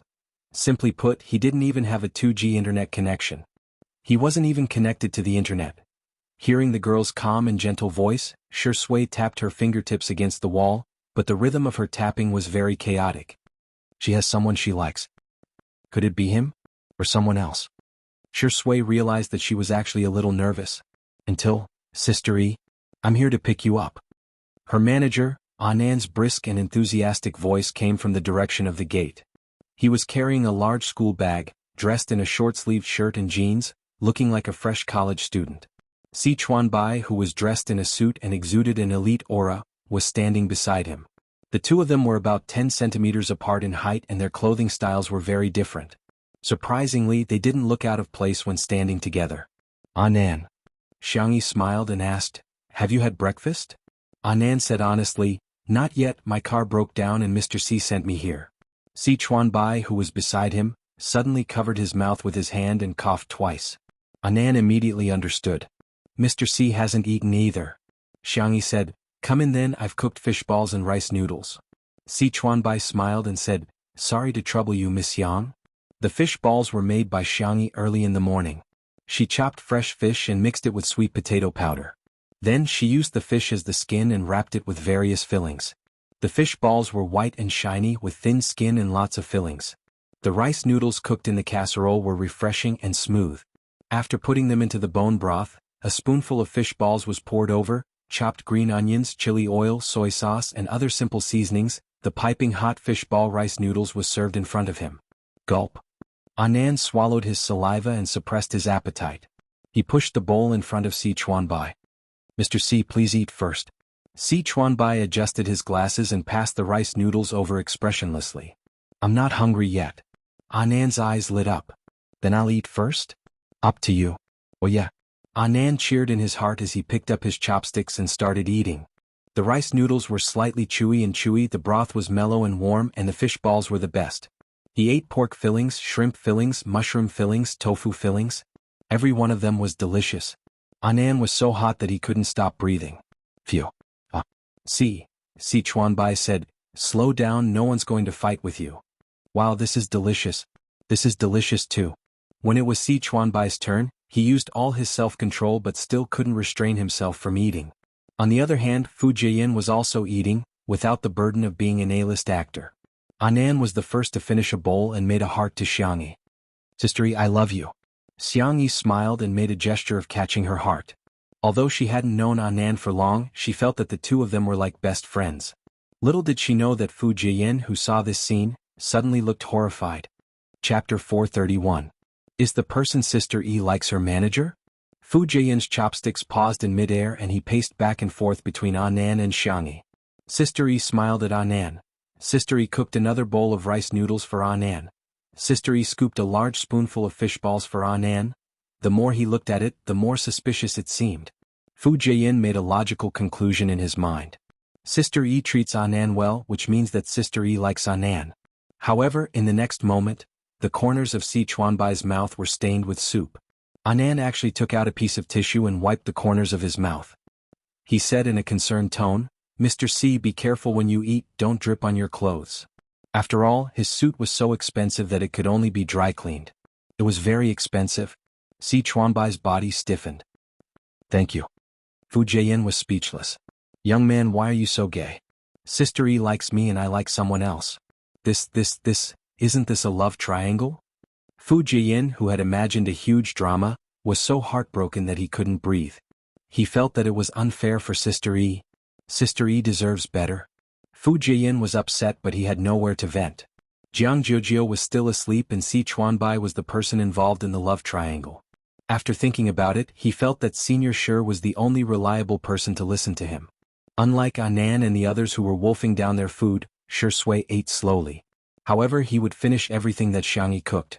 A man with messy hair suddenly popped up from the side and said sneakily and mysteriously, "Senior Shi, do you know who Sister E likes?" Shui asked, "Ha.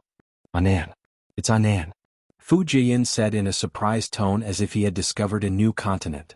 Why did she fall for Anan?" Fu Jiayin said in a distressed tone, "She looks like I can do it too." "Actually, I quite like her." Shui raised her eyebrows. "Really?" Fu Jiayin chuckled. "Of course. Sister E is so cute." Other than Senior, who wouldn't love her? He had a clear memory of Sui's misogyny. Back then there was a female extra in the cast who tried to force a kiss on him. She had merely touched his arm and Sui had vomited. He even vomited a lot. Later on, Fu Jian heard the director vaguely mention that Sui's illness was not physical but psychological. There was a hurdle in his heart that he couldn't get over. He had to walk out on his own or someone had to pull him out. Otherwise, he would have resisted any intimate actions with women his entire life. How great would it be if Sister E likes me? Fu Jian was lost in his fantasy. I'll definitely give her all my pay. It wouldn't be fast to get married in a year, would it? As for children, it'd be best if it's a boy and a girl. 2 daughters would be fine, but what about 2 sons? Swearing. Sui elegantly bit into a fishball, causing the gravy to splatter everywhere. The aroma made him squint slightly. You're right. Fu Jian thought he was referring to the children. Hey, Senior, you don't like sons either? Right. Younger daughters are better. Sui suddenly said, I'm also human. Fu Jian laughed. Senior, your joke is really cold. Haha, if you're not human, then what are you? Sui was calm and composed. Fu Jian's laughter stopped abruptly. Who wouldn't love a human? I'm also human. His gaze was even more horrified. It was the kind of panic that one would feel when they suddenly connected from a 2G network to a 5G network. Chapter 432. Oh my god. Did I find out some big secret? Senior sure actually likes women. And the one he likes is Sister E. So here's the problem. He likes Sister E, but Sister E likes someone else. Doesn't this mean that we're back to the Matryoshka doll mode? A love triangle within a love triangle? It turns out that the one suffering the most is Senior Sure. Beneath his glamorous appearance was a sad man who cried silently in the middle of the night. Fu Jian's gaze towards Sui gradually turned sympathetic. He boldly patted Sui's shoulder and said, Senior, it's not easy for you either. Sui was confused. On the other side. After breakfast, Anan began to discuss work matters with Xiangyi. This time Xiangyi was invited to save the day. A popular male celebrity who was originally invited couldn't participate for some reason, so the director of the program decided on Xiangyi at the last minute. Good girl, I'll go with you for the next 2 days. That program is really tiring, you have to be mentally prepared, Anan said earnestly, wishing that he could take Xiangyi's place and suffer in her place. Xiangyi said calmly, do you want to eat dumplings?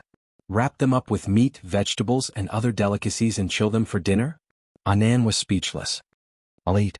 Okay, sit down and wait for me. Xiangyi went into the kitchen and busied herself while Anan sat obediently on the small stool. He felt that he wasn't on a field trip, but a public trip with free meals. After the dumplings were wrapped, Anan took on the task of packing them while Si Chuanbai helped him. Xiangyi simply packed her luggage and pulled it to the bedroom door. Sui naturally took it from her. The man was tall and had long legs, so the height of the suitcase was a little low for him. He lifted it to the highest point and barely reached a comfortable position. I'll send you out, he said. Xiangyi nodded and walked out while giving him some trivial instructions. Don't feed Xiao Naofu too many snacks, it's time to lose weight. There are still leftover fish balls and dumplings in the freezer. You can make steamed dumplings and curry fish balls with Director Li and the others. Also, the fish tank I bought will arrive in the afternoon. Uncle Wang will send the fish over then. Please take good care of them for me. Sui listened quietly, occasionally nodding to indicate that she was listening. The road to the gate was very long, but it also seemed very short. Sui put the luggage into the trunk with one hand. Xiangyi inexplicably felt a kind of sadness of parting. So this is what it feels like to leave someone important. She thought in a daze. When her brothers left, did they also have such a feeling of loss? Sui's words pulled her back to reality. Sister E, have a safe trip. Okay. Xiangyi blinked. You should also take care of yourself. I will. I'll be back as soon as I'm done with work. Xiangyi scratched her palm with her fingers, feeling a little itchy and uneasy. Whatever you want to eat, I'll make it for you. Sui stared at her with a gloomy gaze. Seemingly having thought of something, he smirked and asked, You can eat whatever I want? Yes. Then, it's a deal. His deep voice was warm and pleasant, making Sui's heart skip a beat. Sister E, you can't go back on your word. Xiangyi's face was pale and she said with a solemn expression, I won't. Afraid that Sui wouldn't believe her, she stretched out her finger and said, We can pinky swear. Sui chuckled and was about to pinky swear with her when Jiang Jiujio yelled hysterically behind them. Ah, you're not allowed to hold hands. No. Chapter 433. Xiang Yi inexplicably had a guilty conscience. She retracted her hand and hid it behind her back. Jiang Jojo didn't even change out of her bare-eared nightgown as she scurried over and stood between the two of them. How can you hold a man's hand? Xiang Yi said, No, I didn't, I just want to pinky swear with him. You want to touch a man's hand? Jiang Jojo's interrogative tone made Xiang Yi dumbfounded. Although there's no causal relationship between pinky swear and touching hands, it seems to be parallel? Jiang Jojo glanced around uneasily and said, No. Shui chuckled softly. He realized that Jiang Jojo really didn't know how to lie. Her body language and body language all betrayed her. As her best friend, Jiang Jojo of course could tell too. She stomped her feet in anger and exclaimed, You're not pure at all. Xiang Yi pursed her lips and didn't say anything. Shui said gently, Miss Jiang, Sister Yi is about to set off. Jiang Jojo snapped out of her trance and asked aggrievedly, Why didn't you wake me up? Xiang Yi said, I saw that you were sleeping soundly so I didn't wake you up. However, I've left you some breakfast. It's in the fridge. You can eat it after heating it up. It's your favorite fish balls. Jiang Jojo's resentment instantly vanished because of Xiang Yi's words. Her ears were red and she tapped the ground with the tip of her foot. Pretending to be indifferent, she said, So you still remember my preferences? I've always remembered that your favorite meat is fish, your favorite vegetable is kale, and your favorite fruit is mango. Jiang Jojo listened for a long time and was satisfied. She then pretended to say, Okay, I didn't ask you that much. After saying that, she glanced at Shui from the corner of her eyes. Shui didn't get angry and simply smiled politely. In contrast, Jiang Jojo seemed like an unreasonable child who was looking for trouble. Jiang Jojo was mature, steady, and magnanimous. Jiang Jojo was speechless. Scheming dog. Anan and Sichuanbai also came out. Be good, we should go. Anan reminded. The filming started in the afternoon, and they still had to do their makeup and hair when they arrived. After all, National Mass Workout wasn't as casual as 2 under 1 roof. Only then did Jiang Jojo slowly take out a pink purse from her pocket. Here, this is a peace talisman that I casually asked for. No, it's a free gift that I gave to others when I asked for one. You don't have to take it to heart. It's not something valuable. Just throw it away if you don't like it. Although he spoke proudly, his hands were trembling slightly. He was afraid that Xiang Yi would refuse. Xiang Yi took it and carefully put it in her pocket. She patted her pocket and said in a gentle voice, Jojo, I will keep it well. Jiang Jojo felt a lump in her throat and she looked away. Leave then, don't say goodbye to me. I hate hearing those words. Xiang Yi tilted her head and thought about it before suddenly giving Jiang Jojo a hug. She gently patted Jiang Jojo's back. See you next time then. Jiang Jojo's eyes turned red. You're a man of your word. Whoever stands you up is a dog. Okay. Fu Jiyin, who came out to join in the fun, was even more confused. Why is there another pair of romance lines? So, it's a love triangle within a love triangle and then a love quadrangle? Sichuanbai steadily parked the car at the filming location. In the dressing room, a woman's disgruntled voice sounded. Chapter 434. Are you kidding me? What right does that woman have to film the show? Does she deserve to be in the same frame as me? Your production team is really funny. Of all people, why did you hire a D-lister? Another person who seemed to be a staff member said in a humble tone, Sister Yen is right. Teacher Su, please bear with us. You'll regret it sooner or later. She's a troublemaker. If she causes any trouble, don't expect me to clean it up for her. When she was almost done venting, a sweet and soft voice sounded like the spring breeze in March. Okay, don't make things difficult for her. I'll just be more careful. The staff member was relieved and wiped the sweat off his forehead. Thank you, Teacher Su. You're so nice. Sister Yen said, Forget it, I won't say anything else. Give us the mission card for this episode in advance. Well, the staff member was a little hesitant. According to the rules, they couldn't reveal it to the guests, but when he saw the beautiful face of the young woman in front of him, he was momentarily bewitched. Okay then, I'll send you the electronic version later. Remember, don't spread it. You're so nice. Thank you, let's add each other on WeChat. I'll treat you to a meal when I'm free. What? A superstar actually wants to add a lowly staff member like me? The man suppressed his excitement and scanned the QR code to add Su to me on WeChat. The three of them walked to Xiang Yi's exclusive dressing room. Anan pursed his lips and said, Isn't she just playing the good cop and bad cop?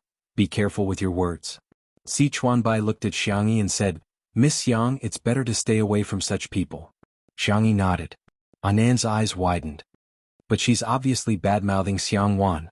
Are we going to keep tolerating it? Si Chuanbai said, there's no practical point in being sharp-tongued. Anan knew that he had a point, but his cheeks were still puffed up with anger. Si Chuanbai pressed the space between his eyebrows helplessly. The jewelry brand that Su Tumi previously endorsed is about to expire. Do you think it's better for us to go over and scold her now and get provoked, or snatch the endorsement deal for Miss Yang? Anan was speechless. What? He whispered, Mr. Si, you seem to be the villain in a movie? Si Chuanbai raised his eyebrows. This was the first time someone had described him this way. Si Chuanbai patted Anan's head of colorful hair and said a few words before leaving.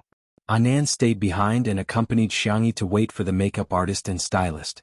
But even after waiting for a long time, there was still no sign of anyone. Anan reacted and stood up with a whoosh. F***ck, you're using this kind of elementary school trick? How shameless.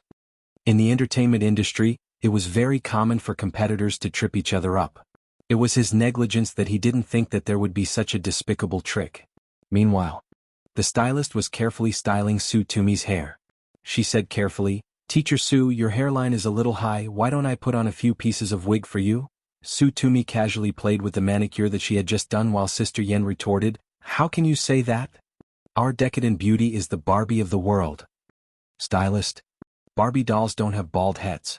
However, she only dared to criticize in her heart and didn't have the guts to say it out loud. After a few seconds, Su Tumi said, Make me have more hair than Xiangyi, understand? Chapter 435. The stylist said, Oh. Su Tumi asked, Why? Is there a problem? There's more than just a problem, there's a huge problem. The stylist had watched Two Under One Roof before, so she could tell at a glance whether Xiangyi had any makeup or hair done. She had an amazing amount of hair which was fluffy, smooth, black and tough. Regardless of whether she tied it into a bun or let it down casually, she would still look good. To reach her level, it wasn't something that could be done with wigs. The stylist tactfully said that she might have to wear a wig.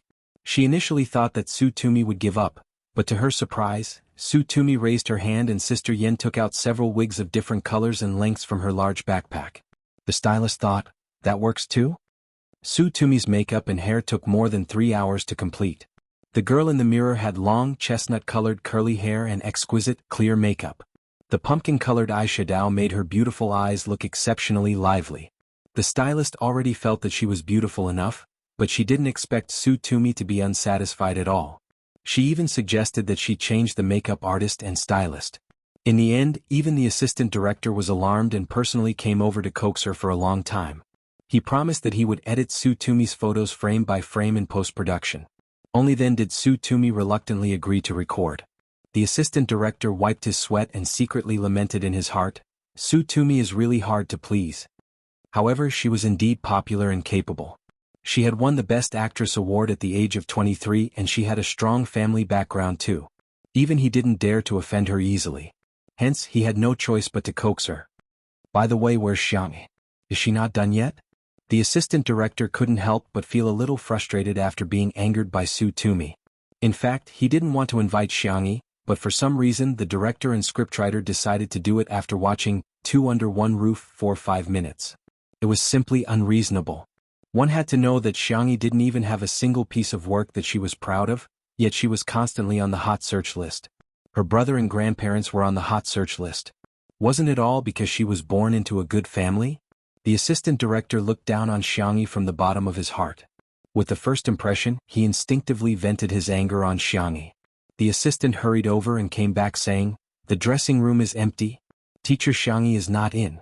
The assistant director flew into a rage. What is she doing in the dressing room? What? Was he going to throw his weight around and leave? Then let her go. Does she really think that our show can't survive without her? The assistant said obsequiously, I heard that the stylist and makeup artist arranged for Teacher Xiangyi suddenly fell ill and couldn't come. Could it be because of this? The assistant director choked and quickly flew into a rage out of humiliation. Then wouldn't she have brought her own stylist and makeup artist? If he didn't even have this bit of adaptability, how could he survive in this industry? Why doesn't she reflect on herself? Why do other artists have to find trouble with her? The assistant, he didn't agree with the other party's point of view, But he didn't dare to refute, so he chose to keep his mouth shut. However, the more the assistant director thought about it, the angrier he got. Xiangyi just comes from a wealthy family, but she doesn't have any abilities at all. How dare she throw her weight around? Tell her that if she doesn't appear in front of me within 5 minutes, she doesn't have to come, the assistant director said sternly. In the next second, someone ran over while panting heavily. Is Teacher Su not ready yet? Teacher Xiang has been waiting at the filming location for a long time. Chapter 436. In an instant, the assistant director's face changed from green to red. It was an exciting scene. The assistant next to him secretly laughed and pretended to be surprised. What? Teacher Xiangyi's stylist and makeup artist didn't come, did they? The assistant director caught hold of her weakness and questioned, she went barefaced? What does she take National Mass Workout for? It's not a casual show like Two Under One Roof. Artists like her who don't know how to respect others should be banned. The errand keeper was dumbfounded. Is that so? But Teacher Xiangyi's hair and makeup are very beautiful. There's a man with colorful hair next to her who is helping her touch up her makeup. The assistant said, oh, that should be her manager. The assistant director was dumbfounded. Why does the manager know how to do this? Is he trying to steal Teacher Tony's job? His expression was ugly and he was still stubborn. How good can the makeup done by a manager be? I'll go take a look. If it's not up to standard, it'll have to be redone.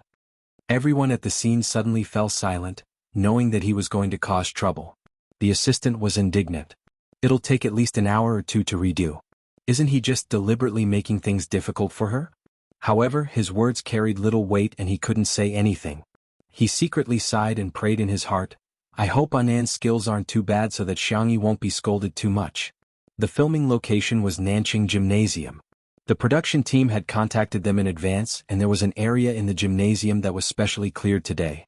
In order to promote various sports, the production team divided the process into 2 rounds. The first round was to accumulate points through the sports competition, and those with high points would receive rewards that could be used in the second round.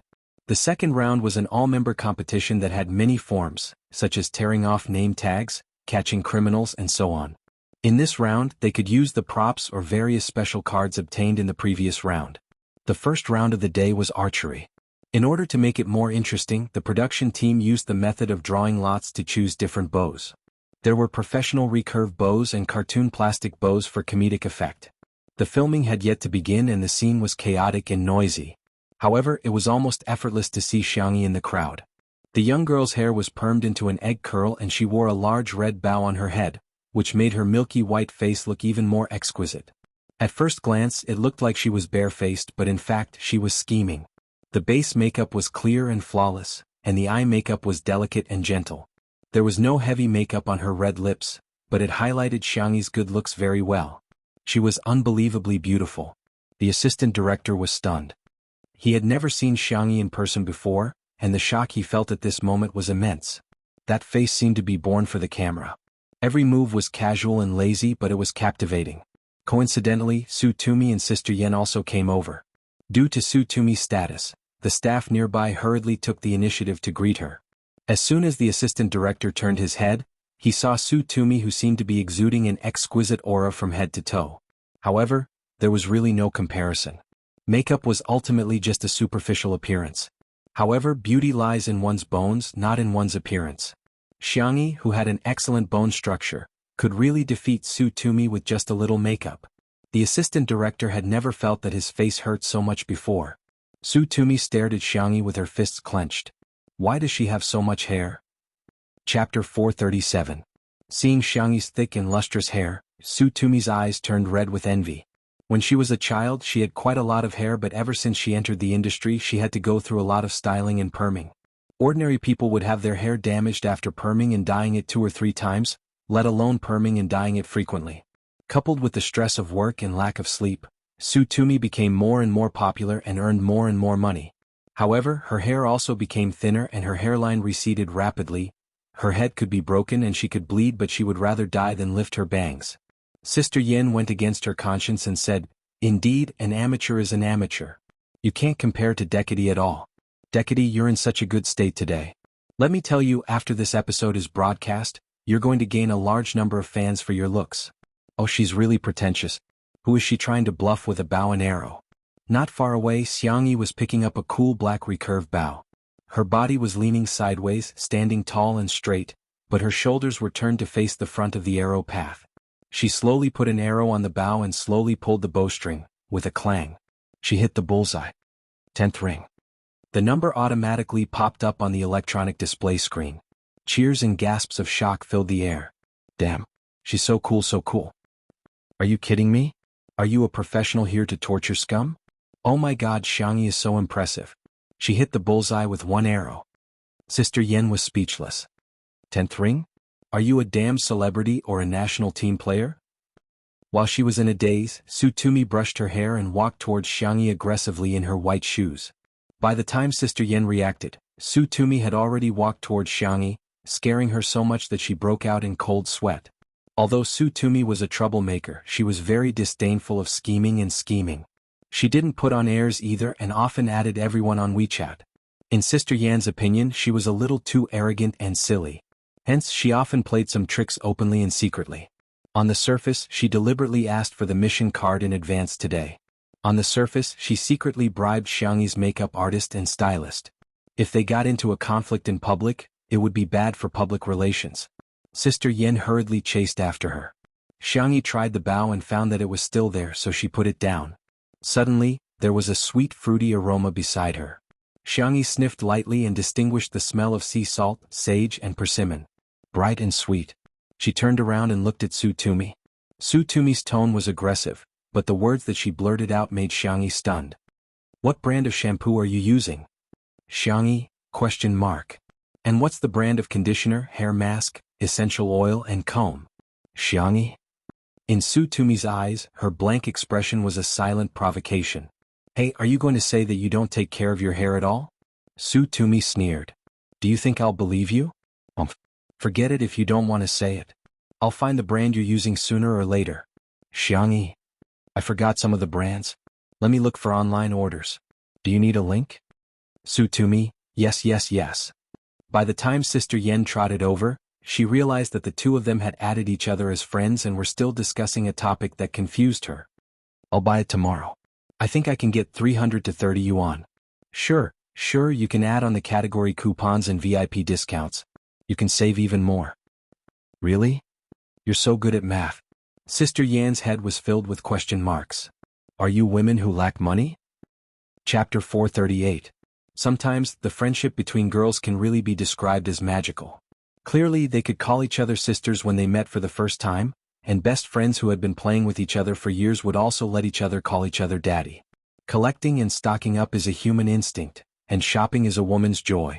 Sister Yen originally thought that Tsutomi would get into a conflict with Xiangyi, but she never expected the two of them to be so harmonious. Tsutomi placed a few orders and was satisfied. She blinked at Xiangyi and said, If I have anything useful in the future, I'll recommend it to you too. Xiangyi smiled and continued to play with her bow and arrow. Sister Yen hurriedly pulled Tsutomi to the side and said, Tumi, you have to be careful. What if she accidentally shoots you? Tsutomi said impatiently. Okay, got it. Sister Yen instructed, when the official recording begins later, stay away from her. You're the main guest for this episode, so she won't get too much screen time. Besides, we still have the mission card. Don't worry, Tumi will definitely come in first place this time. Tsutomi rolled her eyes and said, Can I shoot an arrow? No. Can I run? Neither would he. How can I come in first place? Sister Yen was speechless. What are you talking about? On the other side. The director organized a short meeting. What? Change the main guest? Change the gameplay?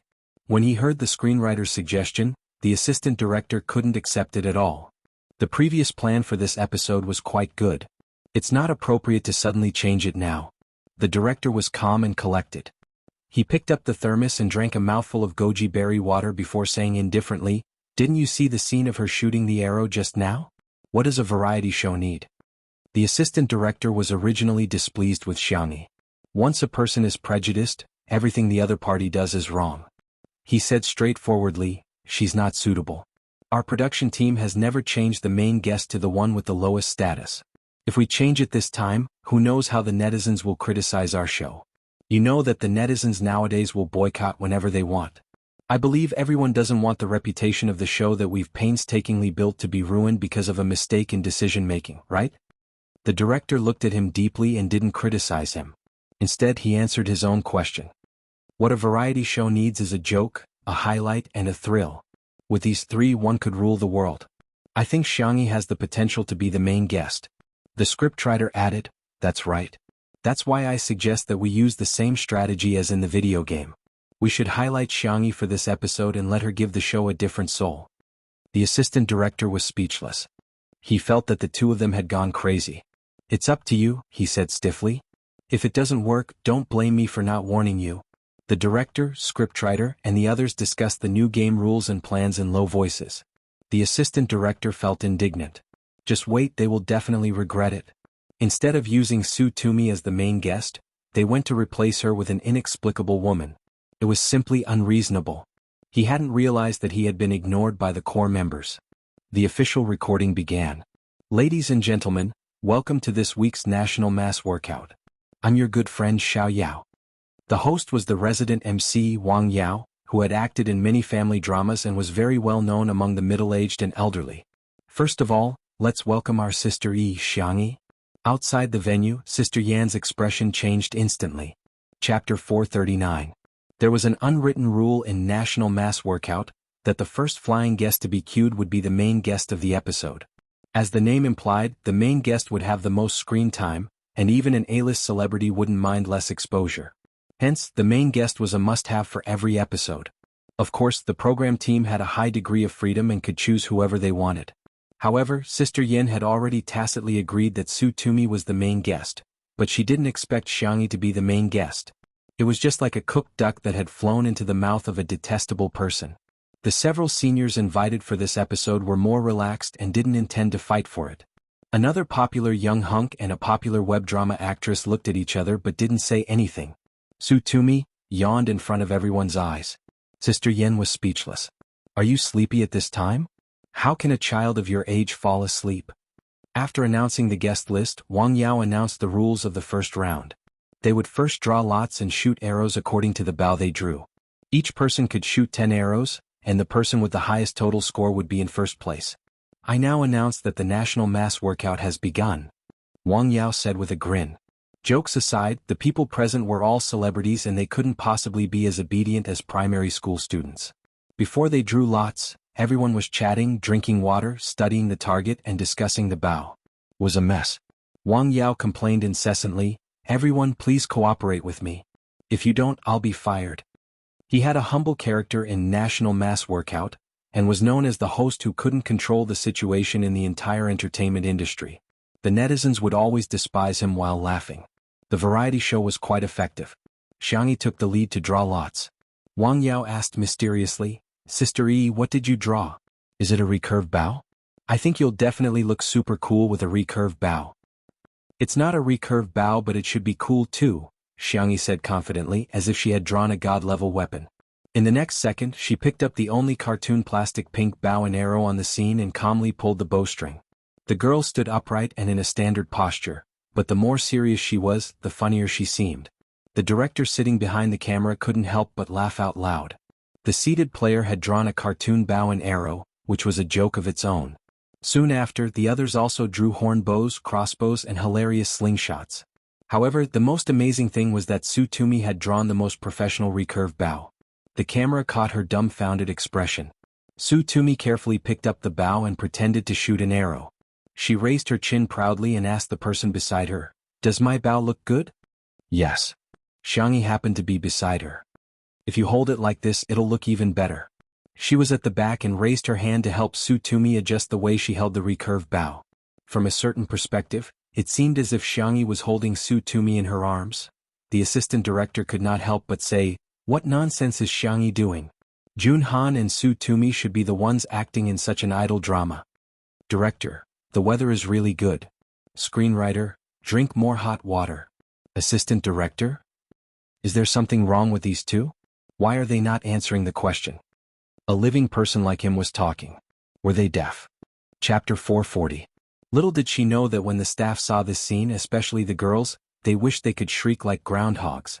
Who would have thought that the combination of soft girl x sweet girl would be so easy to fall in love with? Did I make it clear? Xiangyi asked softly. Su Tumi pursed her lips and said, It's all right. She pulled the bowstring and was about to release it, but Xiangyi pressed her hand down. There was a warning in her eyes. You can't release an empty string, you'll hurt your hand easily. Anam was very good at makeup. He used a brush to gently brush some blush on the tip of Xiangyi's nose, making her look rather pitiful. With such a beautiful face, even if she was a little fierce, she would still be unbelievably beautiful, making it impossible for others to get angry at her. Su Tumi froze for a moment and said awkwardly, Why are you being so fierce? Although she said this, she still listened to Xiangyi and slowly let go of her hand, releasing her strength. The assistant director muttered, What's the matter with those girls? What's there to be excited about? The director smiled without saying anything. Everyone took turns to shoot. Apart from the young hunk who shot the 7th ring, the others all shot the 3rd ring and 4th ring amateurishly. Some even missed the target. Xiangyi was undoubtedly the most eye-catching. She was given the lightest cartoon bow, so logically speaking, she shouldn't have had any advantage. However, she pulled the string and released the arrow smoothly. 9th ring. Everyone was speechless. You're not holding a plastic bow, you're actually holding an epic artifact, right? Another funny person was Su Tumi. Her archery posture was taught by Xiangyi and she learned it very well. At first glance, she looked very intimidating. However, she would either shoot the 1st or 2nd ring every time. After finally hitting the yellow center, Su Tumi was so excited that she jumped on the spot. I hit it. Sister Yin, who was watching her jump outside the field, was so worried that she would throw the wig away. Xiang Yi's gentle voice reminded him, You're shooting at my target. Su Tumi's smile froze and gradually disappeared. Ha ha ha. The director laughed again. The staff couldn't help but laugh. They could almost imagine how much the netizens who saw this scene would laugh in front of their screens. It was the 10th arrow's turn. Xiangyi was already far ahead. She deserved to be first place with a total score of 81 points. She pulled the bowstring and her doe eyes narrowed slightly. Her long eyelashes cast beautiful shadows, and her jawline was exquisite and superior. The nylon bowstring touched the girl's cherry-colored lips as if offering a kiss. Then she suddenly let go, swish. Bang. 2 loud sounds rang out. A bright red number popped up on the LCD screen. 10 points. There was an uproar in the crowd. Xiangyi had actually hit the bullseye with a cartoon plastic bow. However, what was with the second sound just now? A staff member came forward to check the situation. A moment later, he didn't know whether to laugh or cry. Teacher Xiangyi hit the center of the bullseye, which is the 10th ring of the 10 rings. The pinhole camera screen shattered. Everyone? An arrow had shattered the camera screen? Even the screenwriter wouldn't dare to write the script like that. Xiangyi said apologetically, I'm sorry, I'll compensate for it. The director waved his hand and said, No need, the effect of this segment is very good. Sister E, you're the light of variety shows. Tell the post-production team that I'll edit it myself. There was another uproar at the scene. As a top variety show director in the industry, he didn't need to personally monitor the post-production, let alone edit it. Sister E Rizabai. Chapter 441. The nicer the director was to Xiangyi, the more sullen the assistant director's expression was. Is this considered a slap to my face in public? He's going against me because he doesn't think highly of Xiangyi. At the end of the first round of the competition, Xiangyi came in first place and received a mysterious prop as well as a small gold medal. She opened it and looked at it before putting it back in her pocket indifferently. As for Su Tumi, she came in last place and didn't get anything at all. She might even be scolded by the audience when the program is broadcast in the future. At the thought of the anti-fans who called her bald previously, Su Tumi felt extremely aggrieved and she became listless like a frosted eggplant. All of a sudden, a golden figure appeared in front of her. This is for you, Xiangyi said casually. She was usually very tolerant of good-looking people. Besides, Su Tumi looked like she was about to cry. Be it because of her upbringing or because she was obsessed with good looks, Xiangyi couldn't remain indifferent. Su Tumi sniffled and asked in a childish voice, Are you really giving it to me? Yes. Xiangyi nodded. The truth was that she left in a hurry today and forgot to bring some candy. She felt a little regretful that she couldn't use her ancestral skills to give out candy. Su Tumi glanced at the medal, looked at her toes and glanced at the medal again. She did it several times and vividly expressed her desire to take it but was too embarrassed to do so. Xiangyi seemed to have seen through her and stuffed the medal into her hand. I'll go pull out the arrow. Su Tumi stared at her back in shock. The arrows that they shot out previously were still crooked on the target, and there were so many of them that pulling out the arrows became a laborious task. However, it seemed to be a piece of cake for Jianghu. She gently pulled the arrow out with her fair and slender hand. The popular hunk also came over to try, but in the end, he was stunned and couldn't pull it out at all. He only succeeded after using all his strength. The corners of Su Tumi's mouth curled up and she put the metal into her pocket properly. The filming came to an end. The second round of the mission was set to be a real-life counterattack, so they had to change the venue. The artists got into their respective nanny vans and raced against time to rest. Sister Yin was still trying to brainwash Su Tumi. Tumi, that Xiangyi is obviously up to no good. She just wants to ride on your coattails. Think about it. If a man were to do the act of gifting a gold medal, wouldn't it be greasy? Don't tell me she's trying to set herself up as the alpha leader or something. Don't be fooled by her. Su Tumi fiddled with the small gold medal. The props made by the production team were quite exquisite and it seemed to be made of real gold. She said absent-mindedly, "Don't you think she and I are fated? Sister Yin?" My anti-fans scolded me for being bald. Her nickname is Rabbit. Look, this is simply fate. Sister Yin was speechless. Hey, do you know she really smells good? Her hair smells good, her clothes smell good, and her body smells good too. No, I have to ask her what kind of body lotion she uses. Su Tumi lowered her head and sent Xiangyi a WeChat message. Sister Yin was speechless. Fine, I shouldn't have had any expectations for this silly girl. She shouldn't have had any. Everyone rushed to the venue of the real-life counterattack and rested for a while. The popular hunk and Su Tumi's fans had all prepared support food trucks. One of them had snacks such as fried chicken and curried fish balls, while the other had drinks such as lemonade and milk tea. There were cheers at the scene. When one is tired from work, food is the best way to heal one.